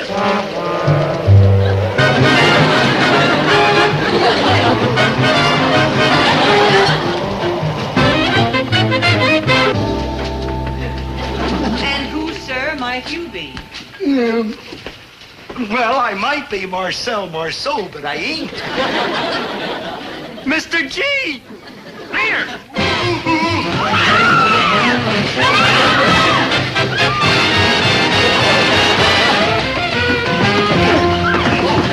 Oh, it's Mr. G. I mean, it's the ghost of Mr. G. And he's coming to haunt me like in the late show. Oh, gee, I'm sorry. Mr. G was an accident. I didn't mean it, please. Maynard, where have you been? And where is Duncan? We've been looking all over for you two. Please, Mr. Ghost. I'm not a ghost. Then how come you're so pasty and ghosty? Maynard, I'm for real. Pinch me. If you don't mind, I'd rather pinch her.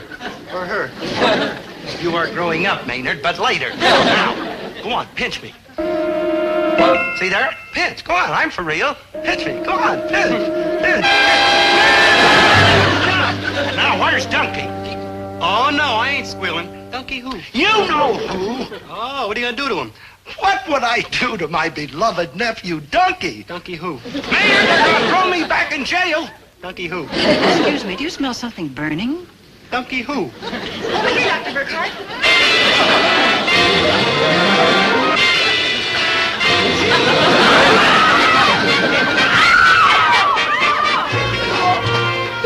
Oh, are you all right, boy? Are you? Of course I am. Are you? Fine. Oh, my dear, sweet, darling, lovable nephew, Donkey. Donkey who?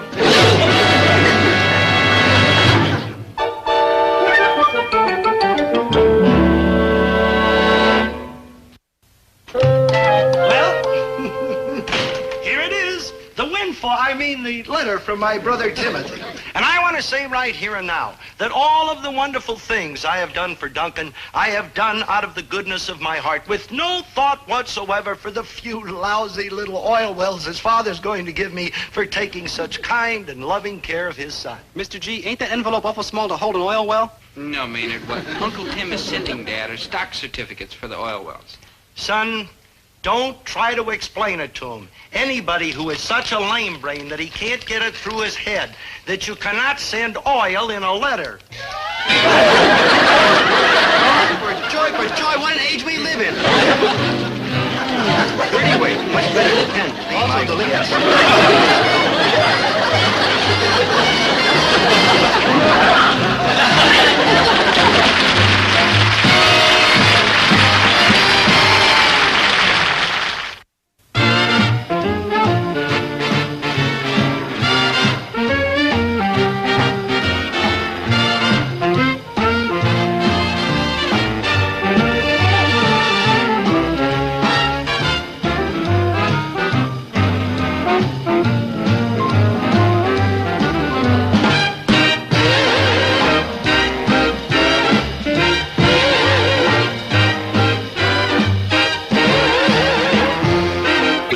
Minds of the century. Note that the two brains are virtually identical.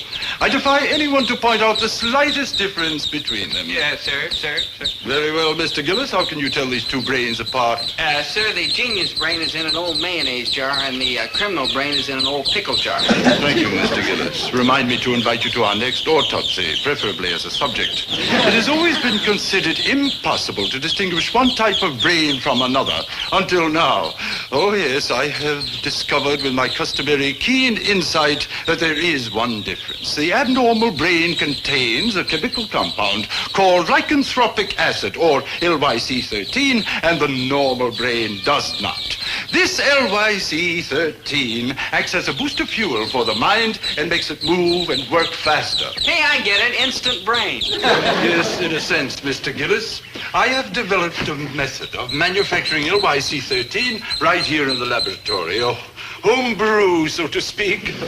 Miss Brownlee, if you will bring me one of those guinea pigs, I shall demonstrate the effects of my wonder chemical on one of nature's most stupid, backward, dull-witted creatures. You rang?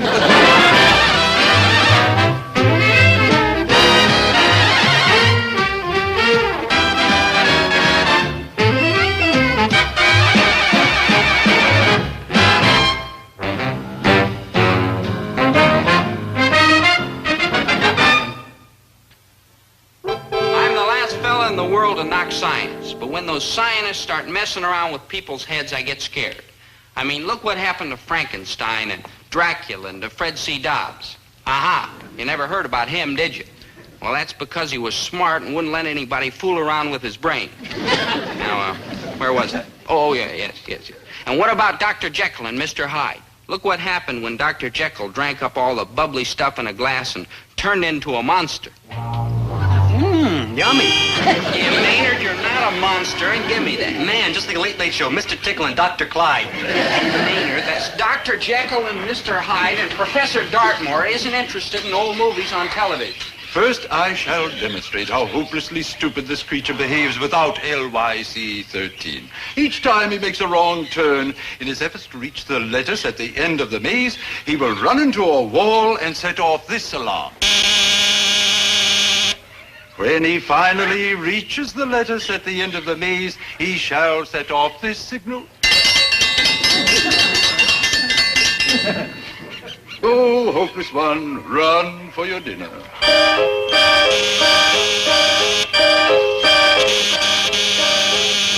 There's no point allowing him to continue. As you can see, he'll never make it unless I feed him the proper dosage of LYC-13. Now, I give him 1 micromilligram of my wonder chemical and... Oh, observe how it is taking effect already. His eyes are beginning to cross. When LYC-13 takes hold, that's always the first reaction.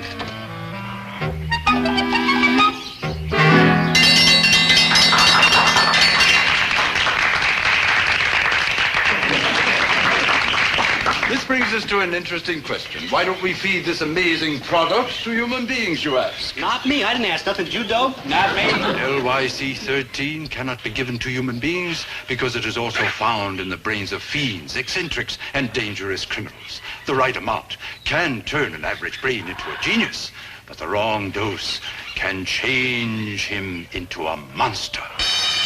Ah, thank heaven. It's time for those 2 glorious words that fill my day with joy. Class dismissed. I'm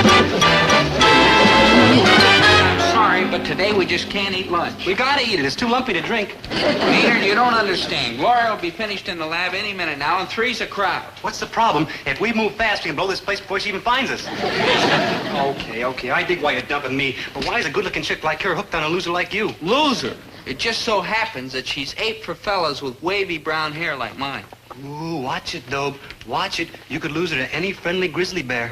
Hi, Curly Locks. See what I mean? Ah, Gloria, my angel. Maynard, doesn't Dobie have the most beautiful hair you ever saw? Like true. And you better enjoy it while you got it, skinhead. Skinhead? Oh, yeah, them Gillis is balled up at an early age. It runs in the family. Maynard, go home. It's time for Cartoon Carnival. I walked in on him once, and I thought I was at a Yule Brynner convention. Maynard, Dobie, is this true? Of course not. He's just trying to be cute. I don't have to try to be cute. It comes to me natural. Dobie, I refuse to get serious about a boy who's liable to look like a ping pong ball by the time we're 30. So we're going to go take a good look at your father. Gloria, this is ridiculous. We'll see. Come on. Maynard, it's a good thing we're friends or I'd hate you.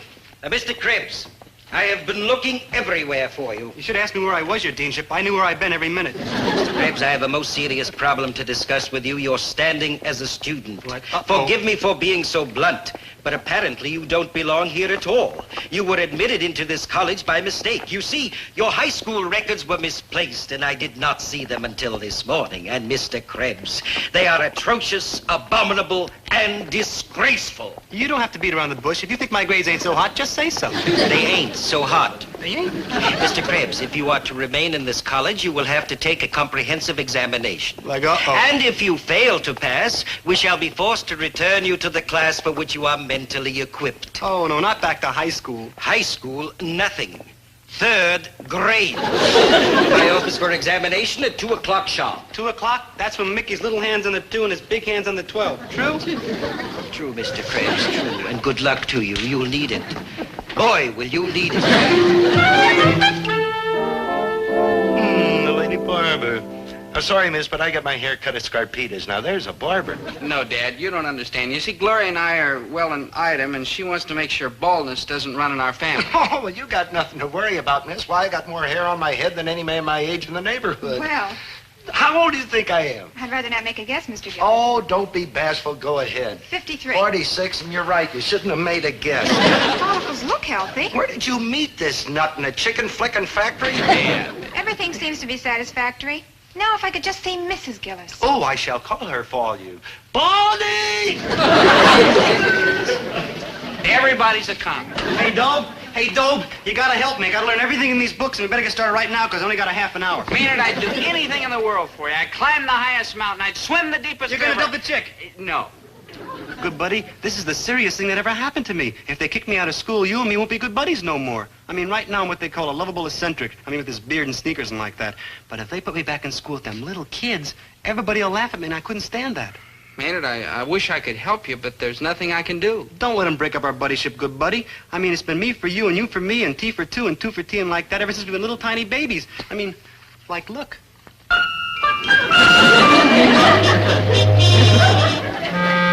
Maynard, I'm getting pretty misty. And Maynard, I'd do anything in the world for you. I'd climb the highest mountain. I'd swim gonna the dump the deepest... chick? No. Thanks a lot. Maynard, I'm sorry, but it's impossible for anybody to learn all that stuff in such a short time except maybe a genius. A genius? Yeah, genius, that's it. I'll become a genius. You, a genius? A genius? You, Krebs? Why, giving you a shot of LYC-13 to make you brilliant is ridiculous. It's insane. It's sheer madness. Enough flattery. Are you going to do it? Absolutely not. And besides, when the LYC-13 wears off, it's likely to leave the subject even stupider than he was in the first place. Then I'll drink more of it. Oh, come on, please. Come on. Krebs, cease. The matter is closed. I must feed the animals. Say, that's pretty cruel, locking all these species up in cages. There's no place for sentiment in science. The inferior creature invariably ends up in a cage, present company accepted. Likewise, I'm sure. No offense, Krebs, but I'm putting this valuable preparation where it will be safe from busy little hands. Namely mine? Namely yours. It isn't that I doubt your honesty, Krebs. It's simply that you look like a crook to me. Well, cheerio, lad. And if you should ever decide to leave your brain to science, don't forget it. Ta-ta.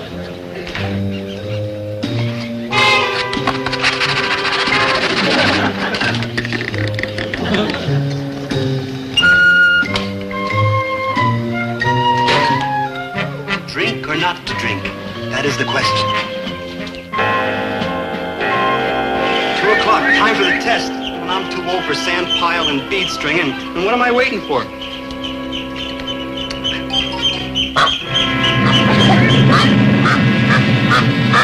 Hark, if my ears do not deceive me, that is an aquatic biped of the family Antidae of the genus Anai, commonly characterized by multicolored epidermity. Dean Hollister, I hope it won't take us long to knock off this feller Driggs. I assure you, Professor Nastington, the whole thing will be over with in a hurry, and his name is Krebs. Krebs, Driggs, Craggs, I don't care how you spell it. He's still a wretched, useless, broken down waste of time.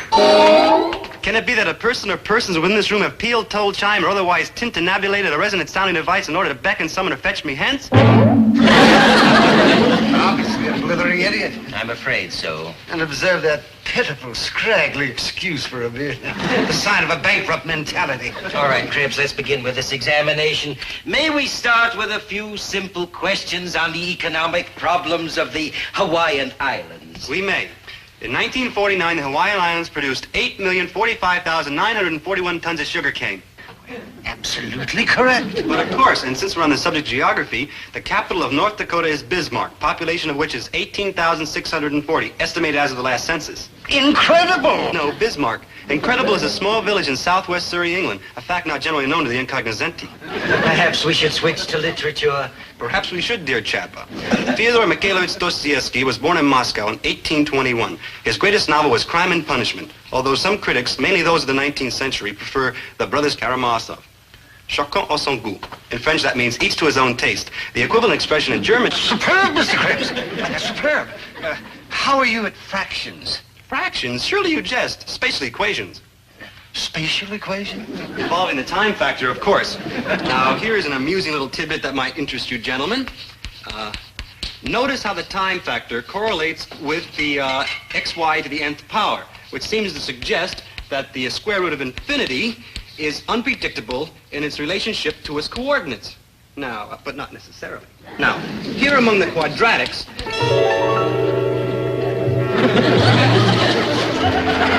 I think you've made your point, Mr. Krebs. As a matter of fact, I think we can dispense with the rest of this examination. As a matter of fact, I'd like to talk to you about taking over the physics, mathematics, and English department. I'll write out the recommendation for your immediate acceptance as an honor student. Mr. Krebs, just what is the correct spelling of your last name, Zach? Let's see now. I know it as good as my own name now. Don't tell me. Can we come back to that question later? Is something wrong, Mr. Krebs? Mr. Who? Mr. Who? Mr. Who? Yeah, that's my name, Maynard G. Who. Oh, boy, I knew it'd come to me sooner or later. Next question? Something very odd going on here. But what's so like odd? I have to get back to Professor Dartmoor's lab. I just remembered that I forgot something. Oops, wrong door. What exactly did you forget, Mr. Krebs? I forget. Oh, the chalk, delicious.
Sticks and stones may break my bones, but names will never hurt me. Wait for me!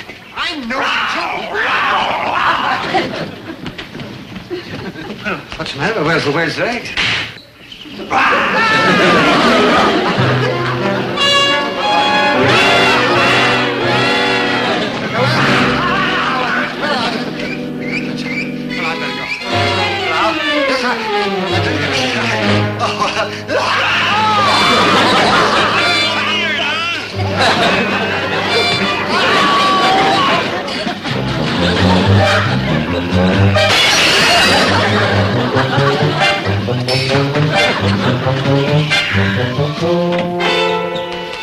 Cribs, or whatever you are, what are you doing? Showing that inferior creatures belong in cages.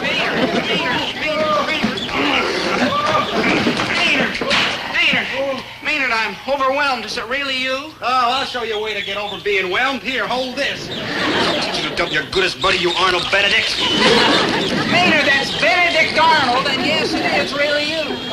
Maynard, what's happening to you? It's already happened. He must have swallowed the entire bottle of LYC-13. Oh, yes, I much prefer it to wine. Here, hold it. Maynard! Let me out. Let me out. Let me out of here. I shall return by the moonlight. Maynard, come back. Stop him, somebody. Stop him. Incidentally, I love the moon. It's so pale and dead. Maynard, come back. We'll do everything we can to help you. Speak for yourself, Gillis. Speak for yourself.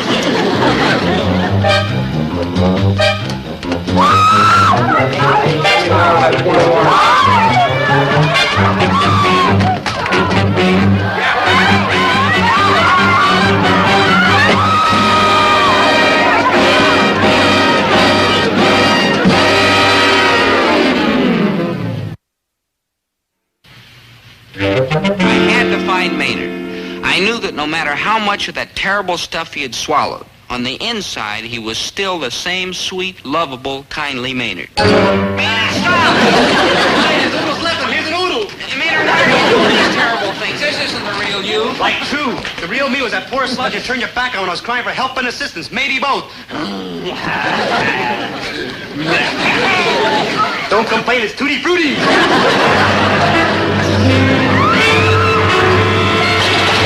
By this time, a lesser man might have given up on Maynard, but not me. No, sir, because there's one word that doesn't exist in the Gillis dictionary. Surrender. Quit, we got. Also, stop, turn back, cease, desist, and forget the whole thing. But I wasn't going to do any of these, because what had happened to Maynard was all my fault, and it was up to me to turn him back into a human being. But it wasn't going to be easy.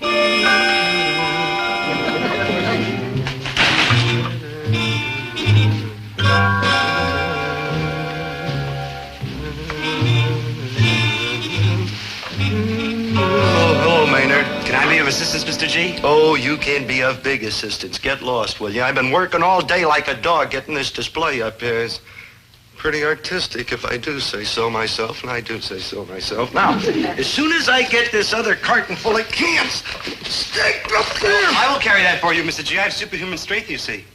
You have superhuman gall, you see. Do you think you can carry something that Herbert T. Gillis can't? Naturally, I'm a monster. Well, it's about time you admitted it. I've been telling you that for years. And take that stupid expression off your face. Get rid of the wacky outfit. What are you trying to do? Scare somebody? Ooh, must be taught respect.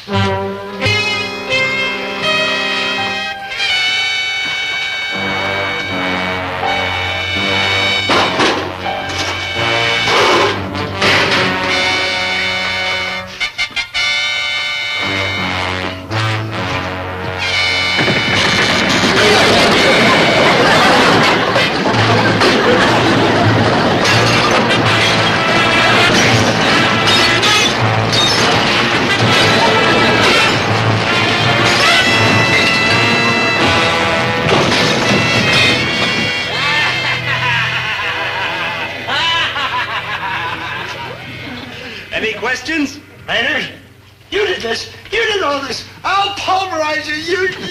Try monster, for that is what I am.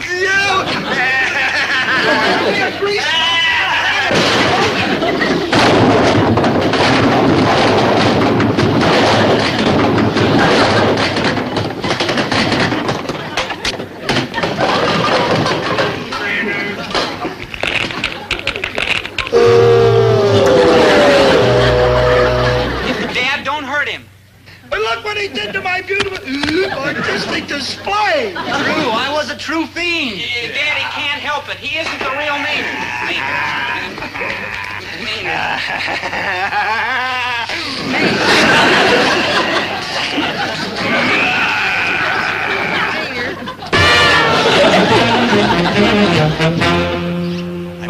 place to sleep. Where is the nearest graveyard? Something had to be done. But what? I racked my brain, and then it came to me. If Professor Dartmoor could invent something that turned Maynard into a monster, he could also invent something that would make him human again. Couldn't he? Of course he could. We play a dangerous game when we tamper with the dark recesses of a man's soul. Please, Professor.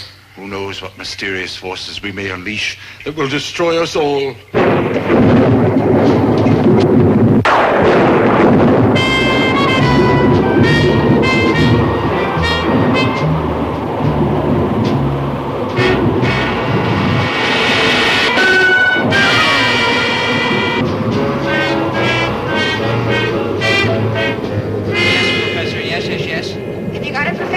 I don't know. I've developed 3 separate cures for LYC-13. Each is a possibility, but I can't be certain. Well, one of them's got to work. Otherwise, Maynard's going to spend the rest of his life wandering around like some horrible, creepy, terrifying spook. You shrieked. Like halt. Don't anybody move.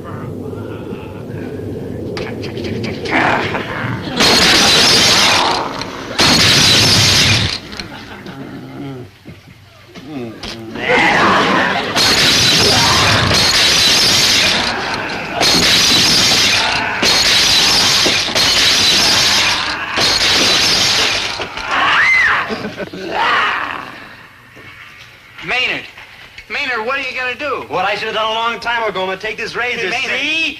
And then I'm going to make sure it's real dull. Hey, Maynard, please. Then I'm going to shave off every hair on that wavy brown head in cold water. Maynard, don't stop and think. Think of the days when we were little babies together.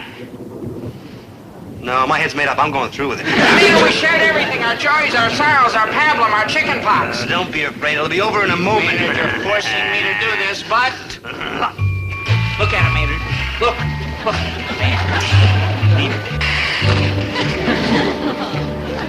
Don't hate me, Dobe.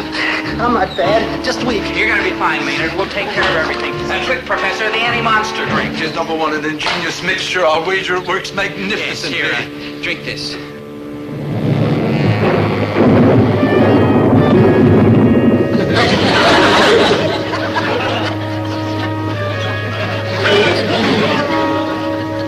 He's turned into Professor Nastington. Well, you can't win them all. Yes, we've got to try the second cure. After that mess, it's better not to risk it. We're not going to leave him like this.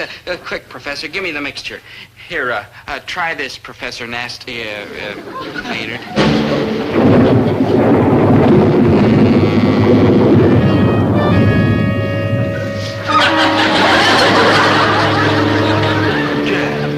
I knew I put in too much vinegar. Mr. Dartmoor, we've got to try the third mixture.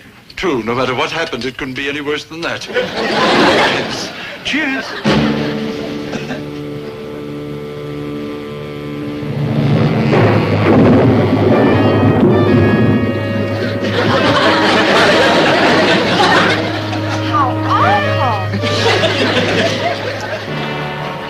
I failed miserably.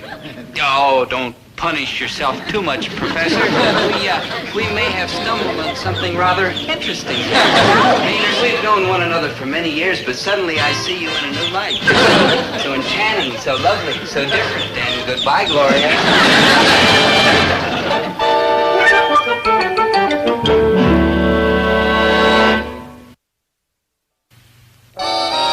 Trying to tell me that Krebs is still a girl? Yes, isn't it horrible? Yeah, horrible. Like, hi, it's me, sweet, cuddly, shabby me. Ain't it grand? Welcome home, Mr. Krebs. And don't ever change again. Okay, I'll stay as sweet as I am. Thank heavens the college is saved. Hey, Doe, you don't look awful happy to see me. I'm happy. Krebs, this is fabulous. You discovered the anti-monster cure. What cure? I was munching on sunflower seeds and peanut brittle, and all of a sudden I was my sweet, lovable, nothing self again. Amazing, huh? Sunflower seeds and peanut brittle. The polyunsaturates unsaturated the superunsaturates. Why, of course. How stupid of me not to think of it. I'll buy that. Mr. Krebs, since we seem to have come through this without too much damage, you are free to remain within these hallowed walls forever. And I'm sure you will. Oh, for joy. Look at me. I'm Joe College again. And now, Professor Dartmoor, there are a couple of words I'd like to say to you about those rather odd experiments you've been carrying on. Yes? Drop him. Hey, Doe, what should I wear tonight? What should you wear? Yeah, last night you said the dress I was wearing was too Oh, short. Maynard.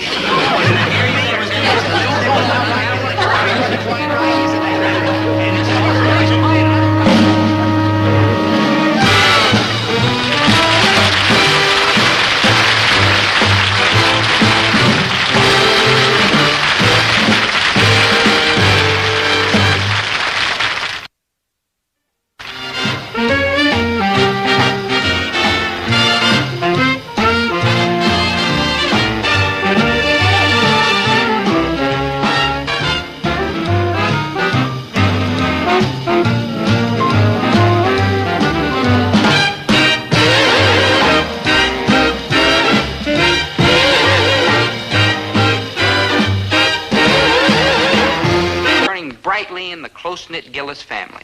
Observe how my close-knit father feels it. Deck the halls with boughs of holly. La la la la la la la la. Look how my kid cousin Dunky feels it. 'Tis a season to be jolly. Fa la la la la la la la la. And of course my mother feels a holiday spirit more than anyone. Christmas? Bah! Humbug!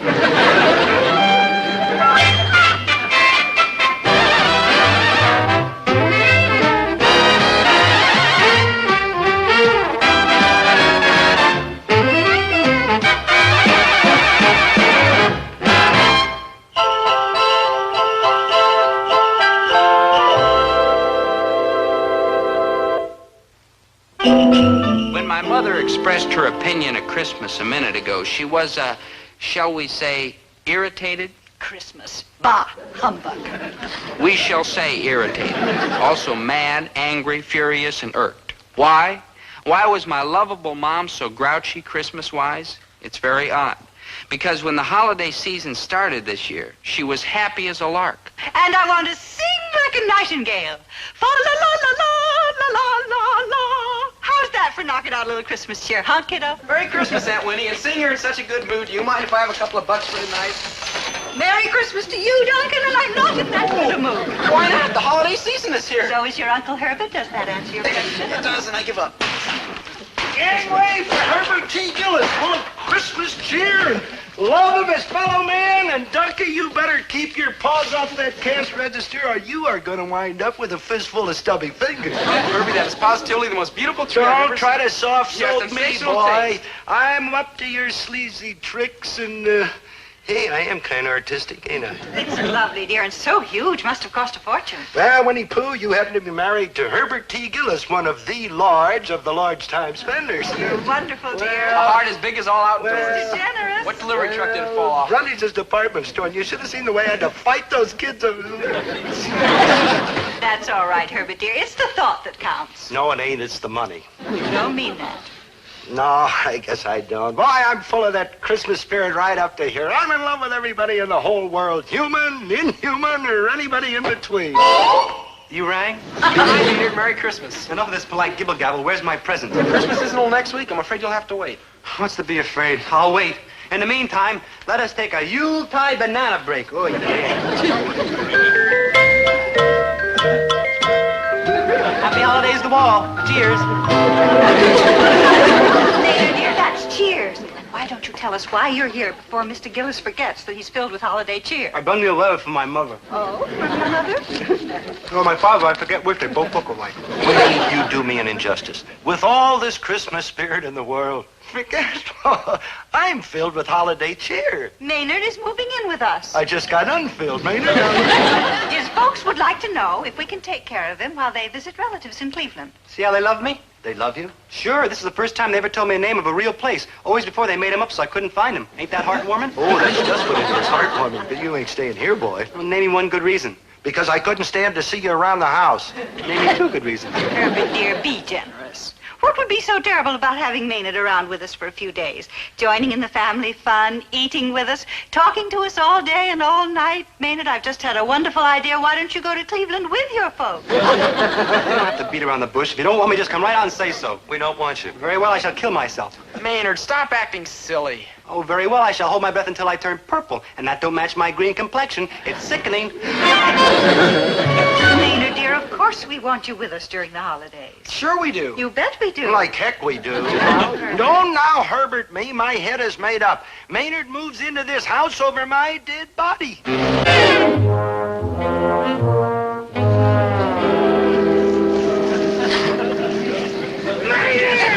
I disturbing you, Mr. G? No, I always sleep better with a foot in my face. Ooh, my Christmas stocking. Let's see. Yeah, there's just about enough room to hang it here on Christmas Eve so Santa can fill it with goodies. Oh, goody, goody. This fireplace is awful small. Poor Santa Claus can make it down okay. Maynard, this Santa Claus that you're talking about, he's the one that comes down people's chimneys? Yeah, if they got a chimney, they don't. He flies in through the window. Man, I switched from Santa Claus to girls when I was 12. Maynard, how old are you? 11 or 21, I forget. Maynard, you were 21 last July. No kidding? What age we live in? Take me. I've heard everything now. I'm ready to go. Take me. Maynard, this Santa Claus you believe in. He's the real live one with the red suit and the white beard and the big fat stomach. Yep, old Santa flies all over the world on Christmas Eve in his sled and reindeer, bringing presents to little kids, unregardless of where they are. No, brother. And to adults, too, also unregardless. Don't worry, Mrs. G, he'll bring you whatsoever you want. Well, I hope somebody brings me a shiny new automatic washer and a shiny new automatic dryer. Somebody will bring you a shiny new washboard and a clothesline. Oh, no, Santa would never be that mean. He'll bring everybody exactly what they want. Exactly what I want's a new sports jacket. And exactly what your son Dobie wants is a brand new ping pong table. A ping pong table, huh? Exactly what I get him is... Now, Herbert. Oh, ye of little faith, how ye shall talk out of the other side of ye head when ye Santa brings you everything ye want. You're a nut. Maynard, dear, we all believe in Santa Claus, just as you do. We believe in him as a symbol, as a warm, wonderful example of goodness and kindness and goodwill to everyone. Santa believes in them things, too. Let me take a stab at straightening the boy out. Maynard, you've seen the Santa Claus in all the department stores, haven't you? You bet. My mom takes me every year. I sit in his lap. Okay, now, is he the real Santa Claus? Surely you, Josh. He's just a man dressed in a Santa Claus suit, right? Right. Didn't you know that? A kid your age? Donkey, the man in the suit is one of Santa's helpers. I mean, Santa himself can't be everywhere, so Santa's helpers give the kids laps to sit on.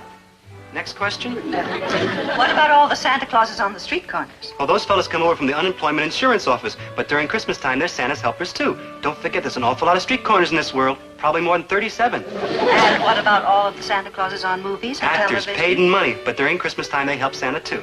And what about the Santa Claus at school, when you have your Christmas party? That's Mr. Magruder. I mean, he's terrible, mean, and rotten, but during Christmas time, he works for Santa, too. Any dumbhead knows that. No offense, Mrs. G. Then you have never seen the real Santa Claus, true? True. But then I never seen the real Marshall Dillon neither, and I know he's real. Of course, I'm not too sure about Chester. See, Mrs. G, when Santa Claus comes down the chimney on Christmas Eve, all good little girls and boys, like me, are sound asleep. So naturally, we never get to see him. Maynard, you are 21 years old. Or 11. I could look it up. Spooky. All right, troops. At ease. Knock it off. If Maynard wants to believe in Santa Claus, let him believe in Santa Claus. It's a free country. God bless America. And leave the boy alone. Yeah, leave the boy alone. Leave the kid alone. Sounds easy, doesn't it? But when the kid is Maynard G. Krebs, and even with the Christmas spirit and all, you know, it's a pretty tough thing to leave him alone. And I'll leave him alone right after I strangle him. Mr. Gillis, he said the pipes for the new automatic washer dryer had to be put in immediately, before Christmas. Well, why did you listen to the lunkhead? Here now, is that a nice way to talk about your son? Talk about my son! My name is Gillis. His name is Krebs. How can he be my son? You said you made him change his name to protect your reputation. And that is the first thing he ever said that makes sense. Nobody would give his wife such a beautiful Christmas present, except a very generous man.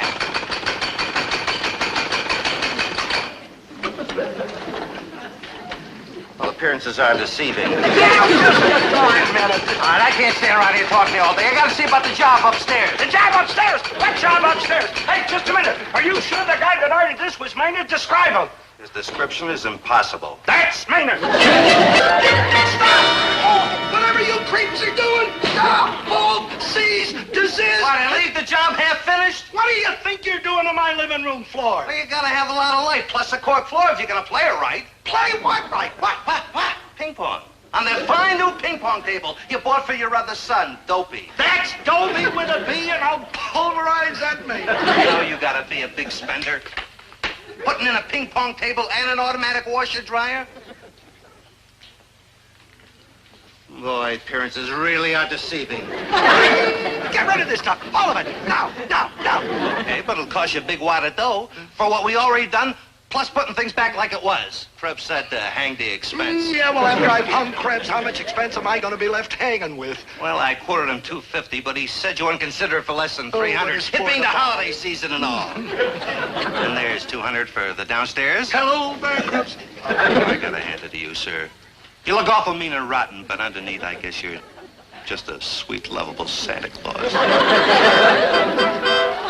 Come here! Dad, forget it. You could kill Maynard with that. Yeah. Maynard didn't mean any harm. He was just trying to help Santa Claus. Sure picked a miserable way to do it. Somebody ought to straighten him out. Yeah. They're very funny. Hitting Maynard with that won't do it. How do we know? Did we try? Talking to them didn't do any good. What we need is action. Yeah. Dad, forget the bat, huh? You know you'd never hit Maynard. Oh, I know, but let me dream, huh? Hey, hold it. I've got a great idea. So have I. No, Dad, no. Listen. Maynard told us that Santa Claus slides down the chimney on Christmas Eve, right? So? But he admits he's never seen Santa Claus, right? So? If he ever actually saw Santa Claus, it'd shock him right smack out of his wits, right? It's a short smack, but that I like. Yeah, get this. Midnight, Christmas Eve. Maynard's sitting at the fireplace waiting for Santa Claus. Visions of sugar plums and like that, dancing in his tiny head.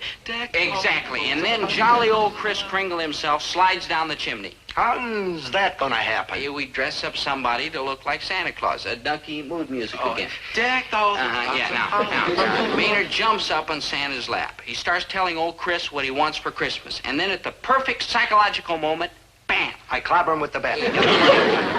Santa Claus pulls off the beard and says, look, it's not really Santa Claus, it's only Herbert T. Gillis. Only Herbert T. Gillis? We shock him to his senses, see, Uncle Herbie? No, it's cruel. But vital. It's mean. But necessary. It is vicious and rotten, and it might have a very harmful effect on the boy. And when do we start? Yeah, that's the way to talk, Dad. Now, all we have to do is find somebody to dress up like Santa Claus. Yeah.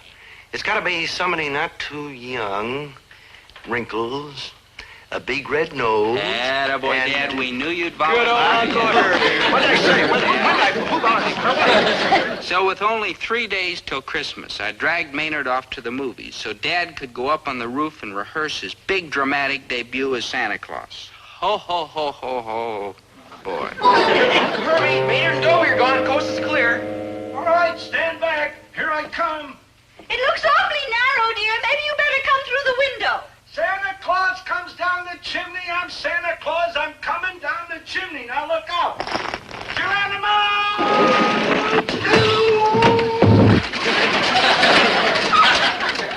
Uncle Herbie?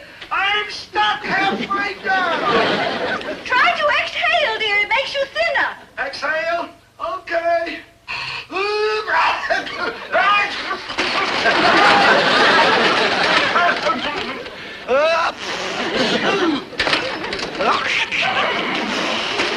Good night, Uncle Herbie. Exhale, Herbert. You inhaled. How am I gonna exhale without I first inhale? Okay, I'll try it again.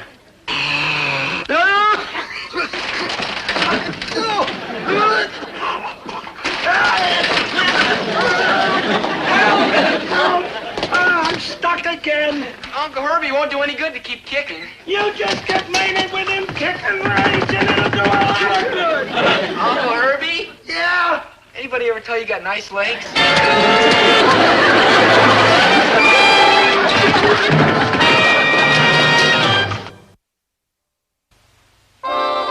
Dad doesn't do things by halfway measures. When he makes up his mind, nothing stands in his way. So when he found himself stuck in the fireplace, he took bold, aggressive action.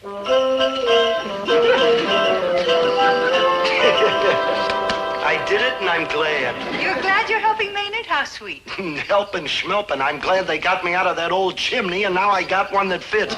Oh, that Maynard better appreciate this. It'll be wonderful if this scheme works. But will Maynard really believe he's Santa Claus? We got it all worked out. He'll even hear Santa's reindeer and those sleigh bells on the roof. I got some sound effect records from school. I'll play them from the kitchen at exactly the right moment. Watch. Hey, this sounds like horses. Who knows the difference? No, Maynard won't, that's for sure. Listen. Never mind the beautiful. The main thing is that he doesn't get smart that it's a phony. Now, let's get this straight. I come down the chimney, and Maynard sits in my lap and tells me all the things he wants for Christmas. And when he's finished, bam, I snatch off the beard, he sees it's me, and the shock jolts him completely out of his wits, and I could have got the same effect with the baseball bat. They could jolt him into becoming a mature, well-adjusted human being. Do you really think so? No, but it's worth a try. Look, after all the dough I sunk in this, if it doesn't work, I'll kick Maynard clean into next Christmas. Herbert, I don't suppose I have a prayer of getting that new Not a automatic prayer. washer. No washer dryer. Herbert, you are the true spirit of Yuletide. And a good night to you, too, Miss Merry Christmas. Dan, let's rehearse your acts. Rehearse? Who needs to rehearse? With my lovable personality, I'm the perfect type for Santa Claus. Let's rehearse. Yeah, that's right. All right. So I come down the chimney, and I look at Maynard with a big, friendly smile. Here,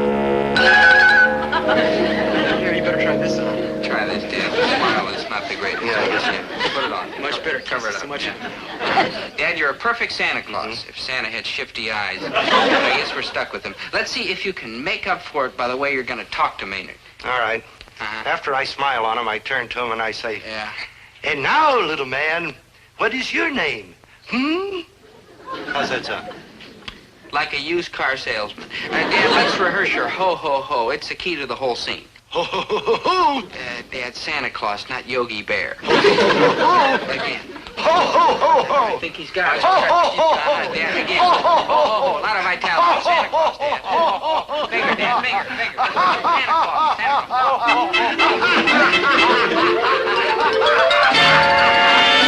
And so it was that we finally arrived at the night before Christmas.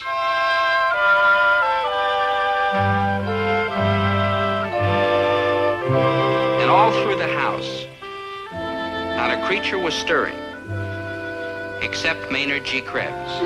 Oh, for joy, now I'm ready for dear old Santa Claus. Like, wow, this fireplace is a James Dandy. I bet it costs like anything. What it cost was an automatic washer and dryer. Boy, Santa will have no trouble coming through there. Not now, he won't. Yeah, hey, where's Mr. G? Isn't he going to be here tonight? He'll be right down, dear. I mean, right up. I mean, right here. Well, wish him a merry for me because I'm off to Betty. Bye.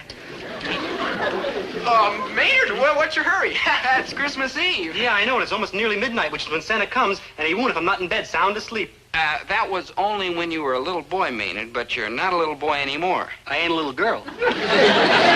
You're a grown-up boy now. That means you can wait up for Santa Claus. No kid. Now, you fellas going to stay up and wait for him? Ah, we wouldn't miss it. You've got to stay up, Maynard, because you're the one who convinced us about Santa Claus. Yes, I was quite brilliant, wasn't I? Hey, here we go. Well, if it just enough, we get to midnight. Santa land on the roof with the sleigh bells and jingle bells. Well. I wouldn't be surprised if some very strange things were about to happen. Yes, sir, very strange indeed. Donkey, I'm afraid to meet Santa, so I think I better go to bed. Like, bye. Oh, no, you know the show we went to. Huh? There's nothing to be afraid of, Maynard, dear. What do I hear? What? Where? From the roof. Sounds more like from the kitchen. Coming closer? Oh, what can it be? You think it is? Oh, it's too much to hope for. Could it be my ears deceive me? By Jove, it is! Tell me already! Santa's sleigh bells! Maynard, hoofs. Reindeer hoofs. You hear that, Maynard? Reindeer. Sounds like horses' hoofs. Maynard, that's Santa Claus clomping his merry way to the chimney. Yeah, he's here, Maynard. He's here. Oh, my. Ho, ho, ho, ho! It's Santa. It's him. Oh, dear, oh, dear, oh, dear. Good old St. Nick. Good old sure-footed St. Nick. Pay heed, the chimney. Dear, oh, dear. Yes, sir. Here he comes, Maynard. Good old sure. He's coming, Maynard. Good old. Ho, ho, ho!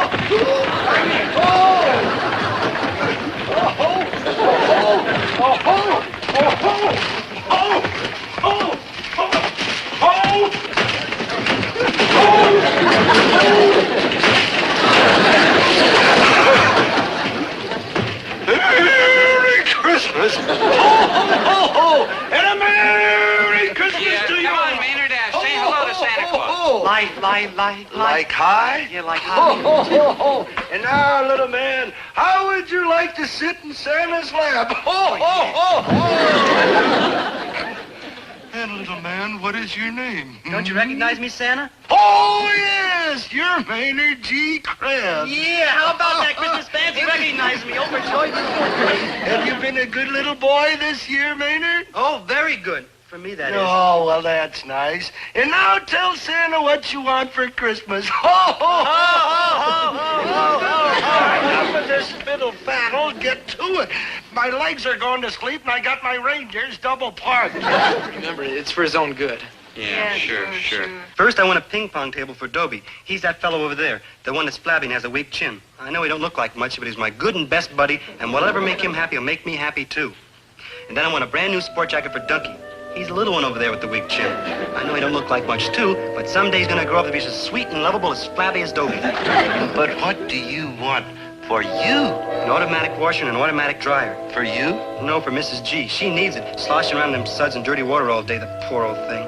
All right, I've got it all now, except what do you want?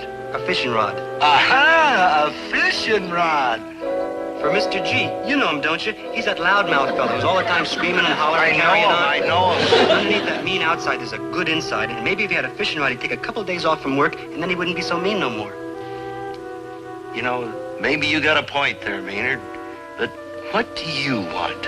Oh, nothing, sir. I'm one of them lucky fellas. I got everything I want. I got the biggest ball of tinfoil in town. I got a petrified frog, and I got a stuffed owl, all paid for and clear. I also got the best friends in the whole wide world, or any place else. So you can skip me this year, Santa. I mean, but you're true blue for asking. Maynard, I'm going to tell you something Yes, for your Santa. own good. Yes. Good night, Maynard. Oh, good night, Santa. And a Merry Christmas and a ho, ho, ho. Same for you, Santa, with sugar on it. Ho, ho, ho, ho,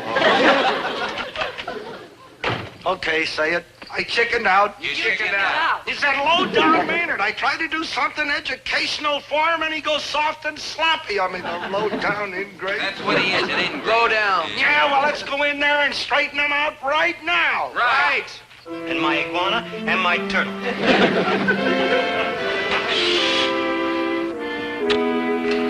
Oh, for joy, Santa came in and tucked me in personally. Oh, for joy. Oh, Santa, you're all heart except for the party in its tummy.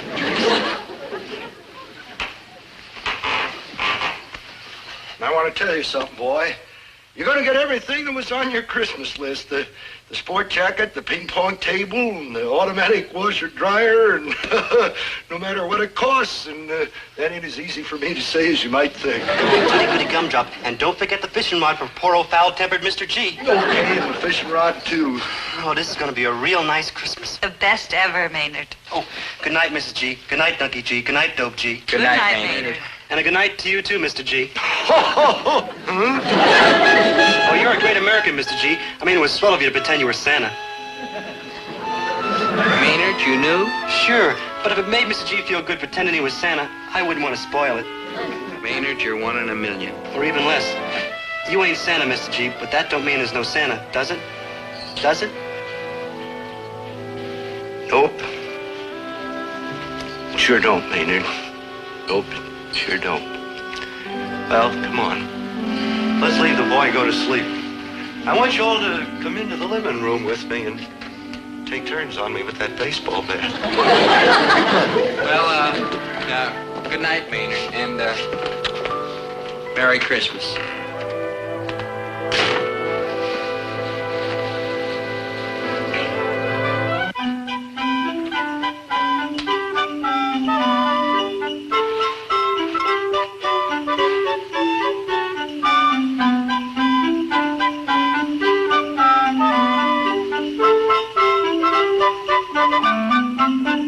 Happy landings.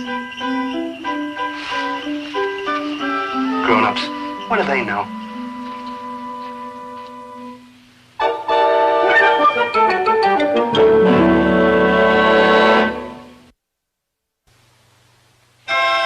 Well, thanks to Maynard, it turned out to be a pretty fine Christmas after all, for some more or less undeserving people.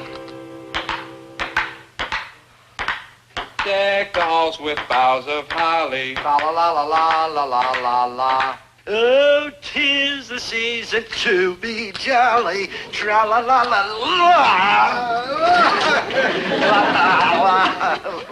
Oh, you give me a fight.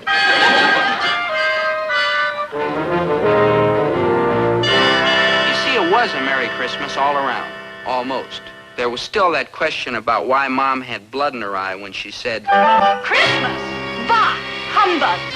I'll give you the answer in two simple words. Money. I mean, Dad decided he had to make up for all the loot that not very cheap holiday cost him. So what did he do? Lovely, lovely, come on, come on. Oh, yeah.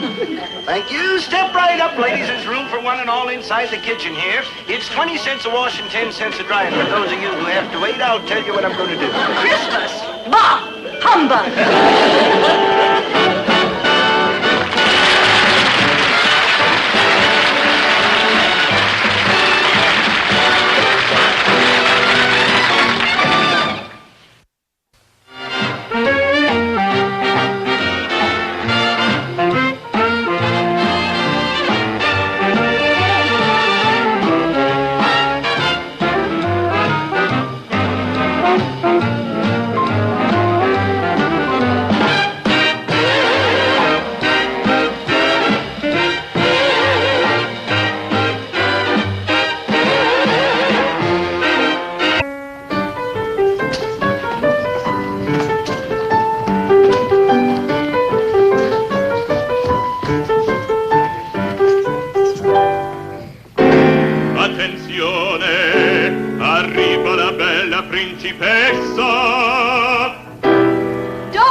That's a good question, and I wish I could give you a good answer.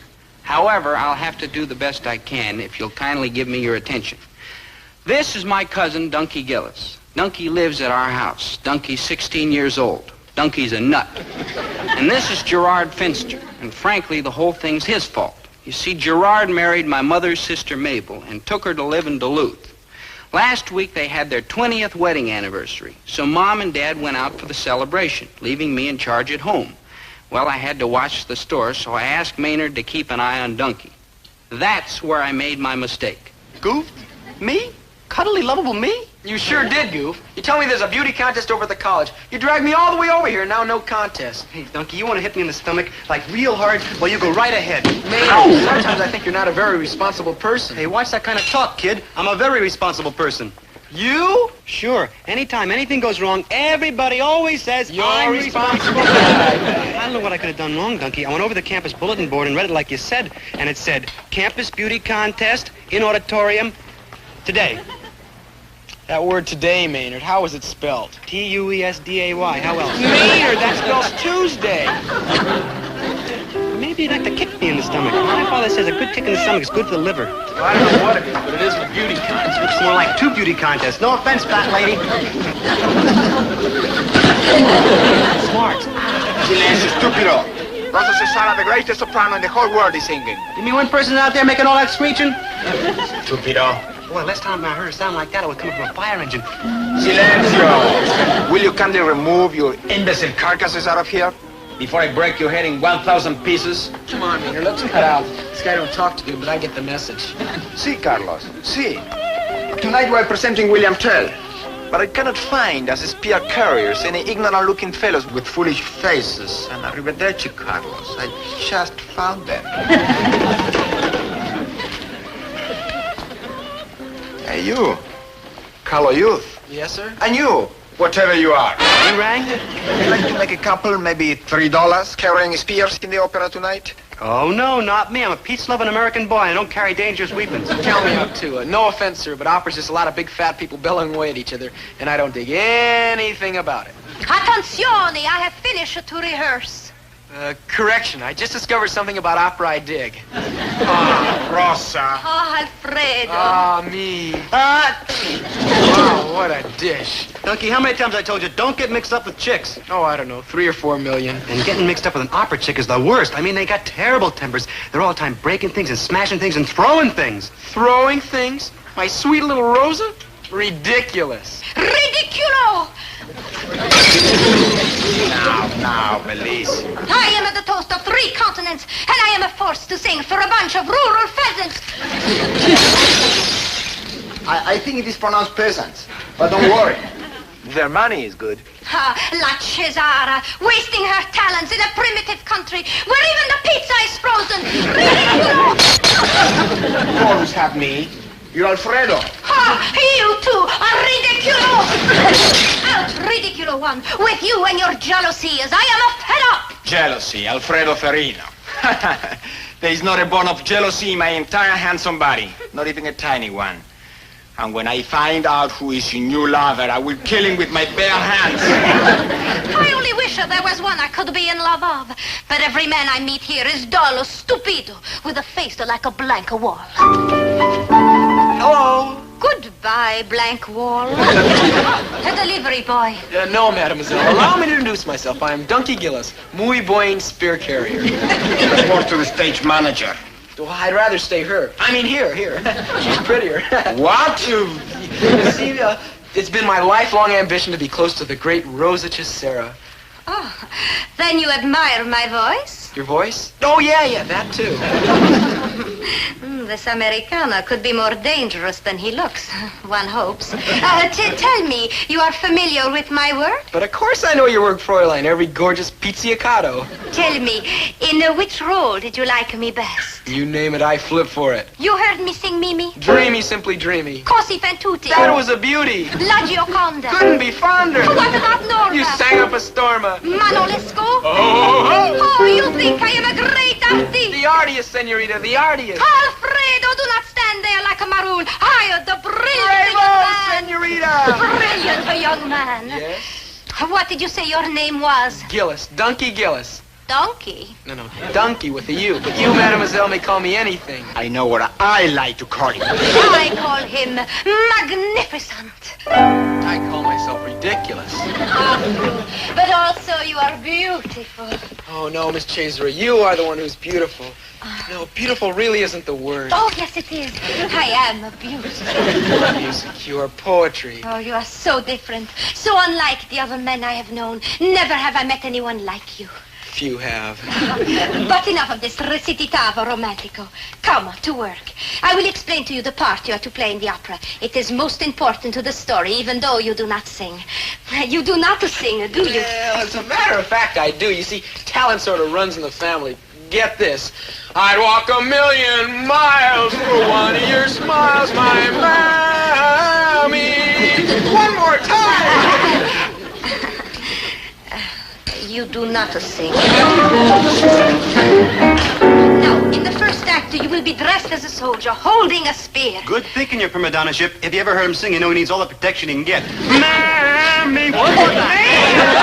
But you are not truly a soldier. What you really are is the son of the great Swiss patriot, William Tell. William Tell who? That is his name, Tell. How can I tell? I never met him. Cito maleducato. How do we dispose of this? Whatever it is, he is. Maynard G. Krebs, he's my friend. Oh, yes. Well, have courage, my little muskrat. We in Italy know, too, what it is to live with tragedy. Mi scusa tanto, povretto. And a chicken cacciatore to you, too, senor. Viene, donkey. Back to the opera. Now, in the story, if the cruel Prince Umberto recognized you, he would kill you. So, in the last act, you wear the iron mask. Hey, donkey, now you know how a sardine feels. Thus, you disguise your face from the cruel Contessa, Sonia, who would betray you to the evil prince. At the crucial moment, I remove the mask. I place the apple on your head. Your father William Teller takes aim with his bow and arrow. He shoots with a great skill, and it all ends happily. He hits the kid. No, Sir Renato, he missed the boy, he hit the apple. A waste of an apple. Don't mind Maynard, my songbird. He was just leaving. I was? You was. Okay, donkey. Oh, now you knew I was leaving. I mean, I didn't even know I was leaving. Man, what an age we live in. Oh, poor Maynard. He means well, but he knows nothing of the finer things. Not like you, hey, my little pigeon. I know this sounds crazy, Rosa, my lamb, but I think I've fallen in love with you. Oh, and I with you. I mean, really in love for the first time in my life. I also for the first time in weeks. That's hopeless. You're a great artist, and I'm a nobody. True. But what does it matter when heart calls to heart? I love you. You mean that? Of course I mean it. Do not argue with me. You will join the opera company, and you will travel with me wherever I go. Yeah, I'll be a singer. Yes. Oh, no. But don't worry. We will find something. Well, I'm a pretty fair dancer, too. Oh. Watch this. Not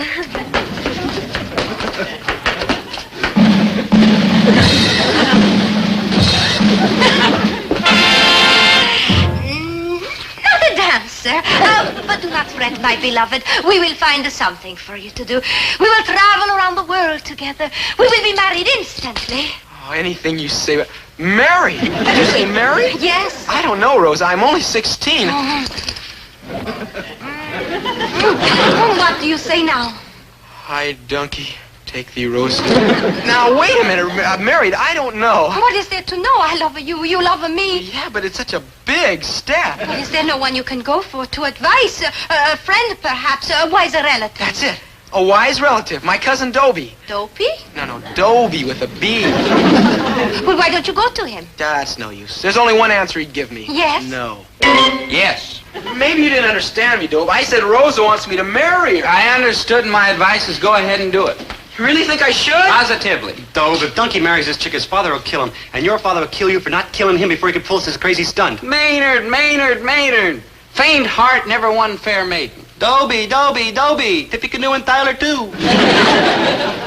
Go, donkey. Clasp this fine girl to your bosom with hoops of steel. Are you sure? I'm serenely confident. Go. You know, but I'm only 16. Details. Go. Go. Dobe, I've seen you pull some dumb things, but this is it. No offense. Correction, Maynard. This was a smart thing. Consider, what kind of a kid is Donkey? A hardhead. Exactly. So if I tell him not to marry this girl, what's the first thing he'll do? Marry her. I rest my case. Yeah, it sounds all right, though. There's only one thing. What? How does a knothead like you figure out such a smart plan? Me, knothead? You, knothead. Me, Jane.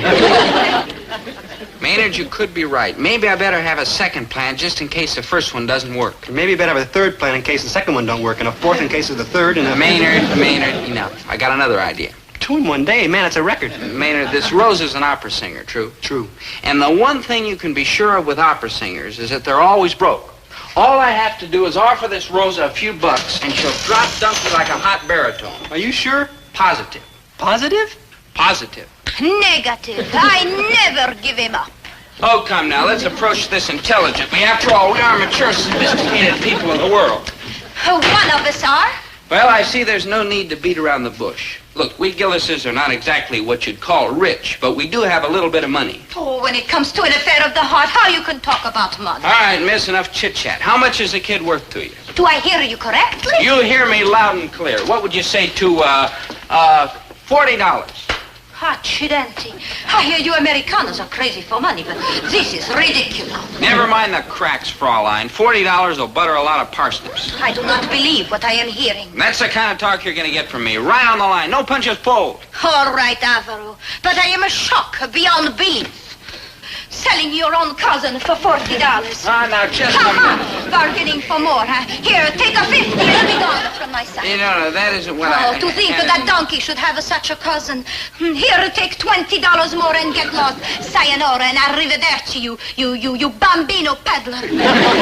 Beg pardon, signorini, but where'd all that loot come from? Where? As if you did not know, you chiseler of monies. Rosa, the opera house from Cleveland is on the phone. They offer you $3,000. 3,000? I am insulted. Tell the barbarian that La Rosa Cesara does not sing for 1 lira less than 5,000. Take him or leave him. They will take him. Excuse me, miss. Was that $5,000 you were talking about? You bet. What do you think? I talk about the 5,000 frozen pizzas? Yeah. How long do you have to sing for this $5,000? 3 years? I sing it for 1 night, you noodlehead. 1 night? Please stop to pester me. Back to the sordid business. You were saying about your cousin Dobie. That you two kids are going to be real happy. And I want to welcome you to the Gillis family where it's all for one and one for all.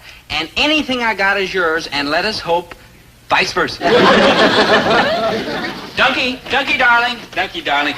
You're a mighty lucky young man, cousin. And I want you to know that I'm with you all the way. And I'm sure you're not going to forget your old friend, Cousin Dobie, when you're sitting on your yacht and drinking champagne and eating caviar and all that.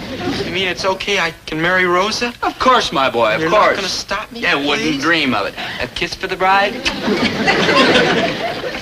You dog.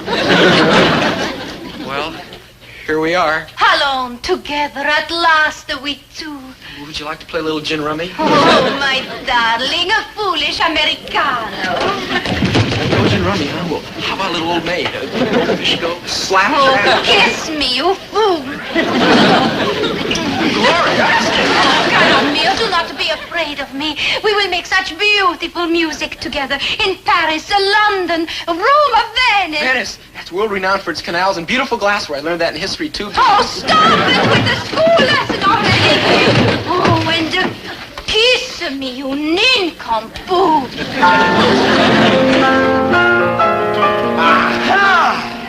Oh, this is the creature who has stolen you from me. Farabute! Cattivo! Maledetto!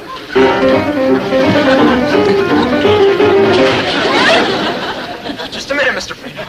Just a darn minute. I got something to say to you. Speak, my beloved one. Yes, speak. Soon to be stronger one. In Act 2, sir, do I wear the red plume with the blue cap or is it the blue plume with the red cap? Silence, Farabute! Be gone, out of my sight! And if I ever see you near my Rosa again...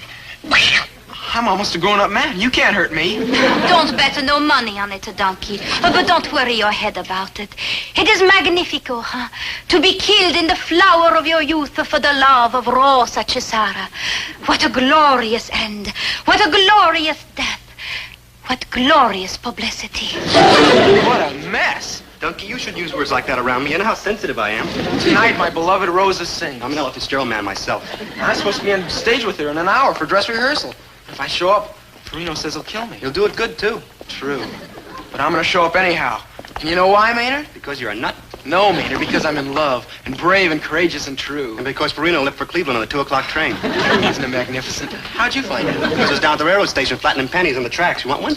No, thanks. You see, Farino's gone to Cleveland to arrange for Rose's next appearance, and I will be with my beloved tonight. What happens when you and that chick get to Cleveland? He'll shoot you, he'll run you through, and he'll strangle you with his bare hands. Ooh, a fella could get hurt that way. No, not me, because we're not going to Cleveland. After the performance tonight, Rose and I are eloping. We're flying to her villa on the Mediterranean. Shrewd, clever, well-planned, sneaky,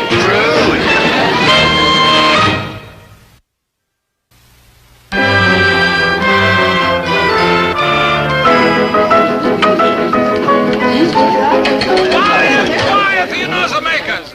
Let us to rehearse at the entrance of the Princess. And it better be superb, or I belt everybody with a basso profondo. Come in. And...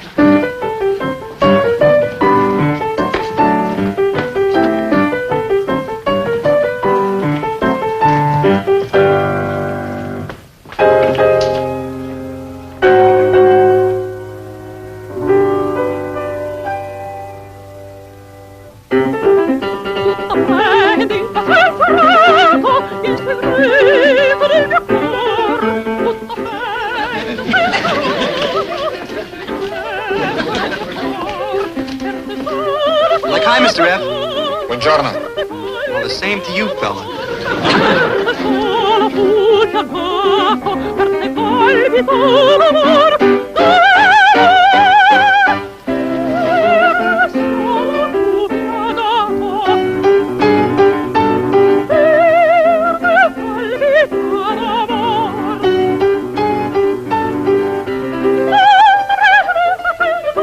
Man, is Duncan gonna be shook up when he sees you because he thinks he's safe because you're miles away in Cleveland. Only you ain't, you're right here. Man, oh man, he ain't gonna be shook up. He's gonna be like dead.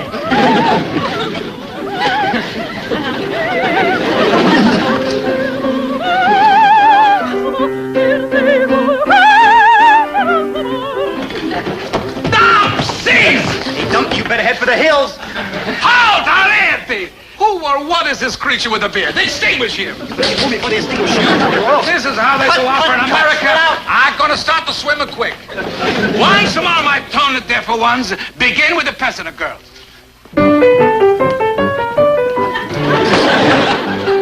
Donkey, cut out. Beat it.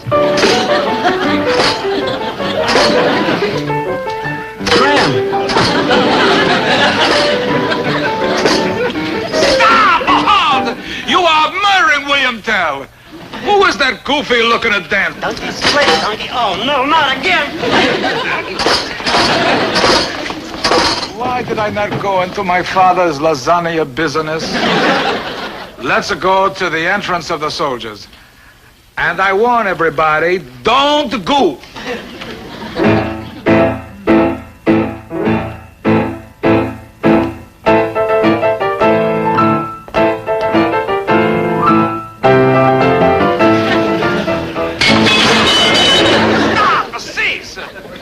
What is this, an opera or Madison Square Garden? Get rid of that funny-looking nut in the hat. Ugliest looking soldier I ever see. Even worse than peasant girl.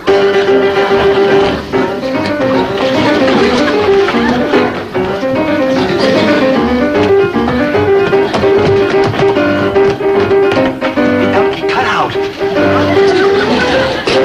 One more interruption and I kill myself. I commit the side away. Let us start with the Tyrolean dances. And for a change, this time we all stay together, huh?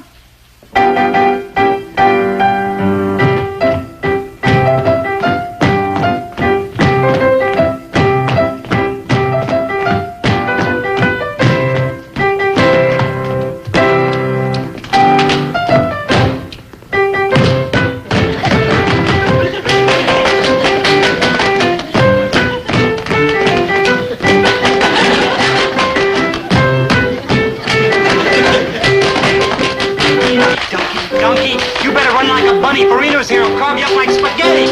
Donkey.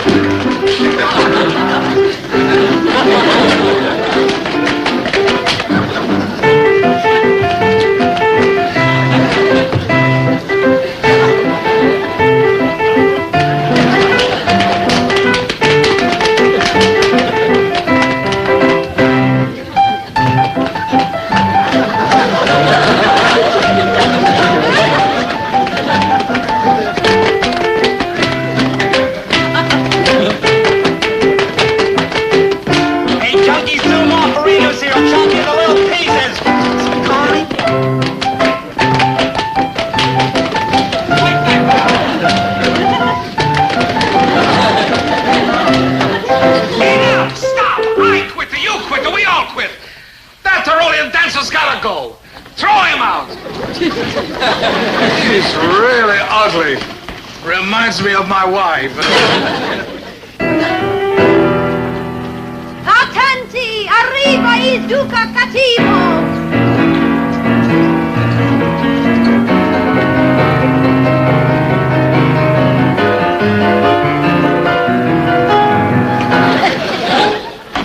Farino's here. Split. Hey, Donkey, man, he's gonna like subdivide you. Donkey! Man, what are you doing here? Farino's here. Farino's here? Yeah, man, and he doesn't know you're here, so what you do is keep the visor down. Oh, the mask! Lower it, yeah.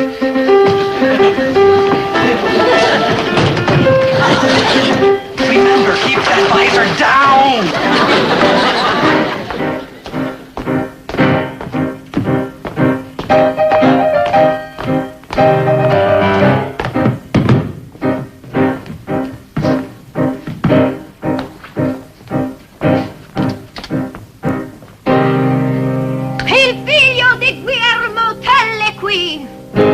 Il figlio di Guglielmo Tell.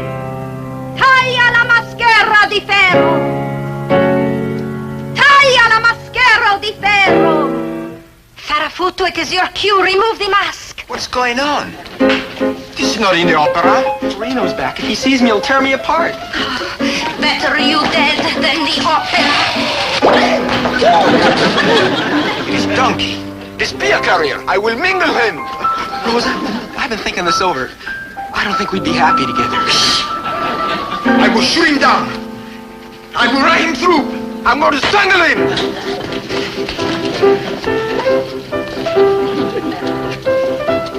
Revenge.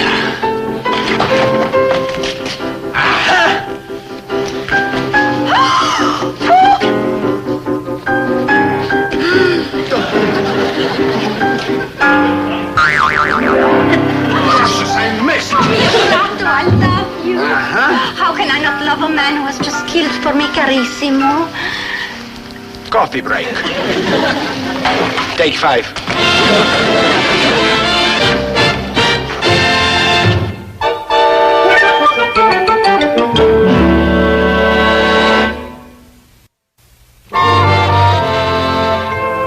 So Donkey's fling with opera and opera singers was over, but the opera singer herself remained true to her art.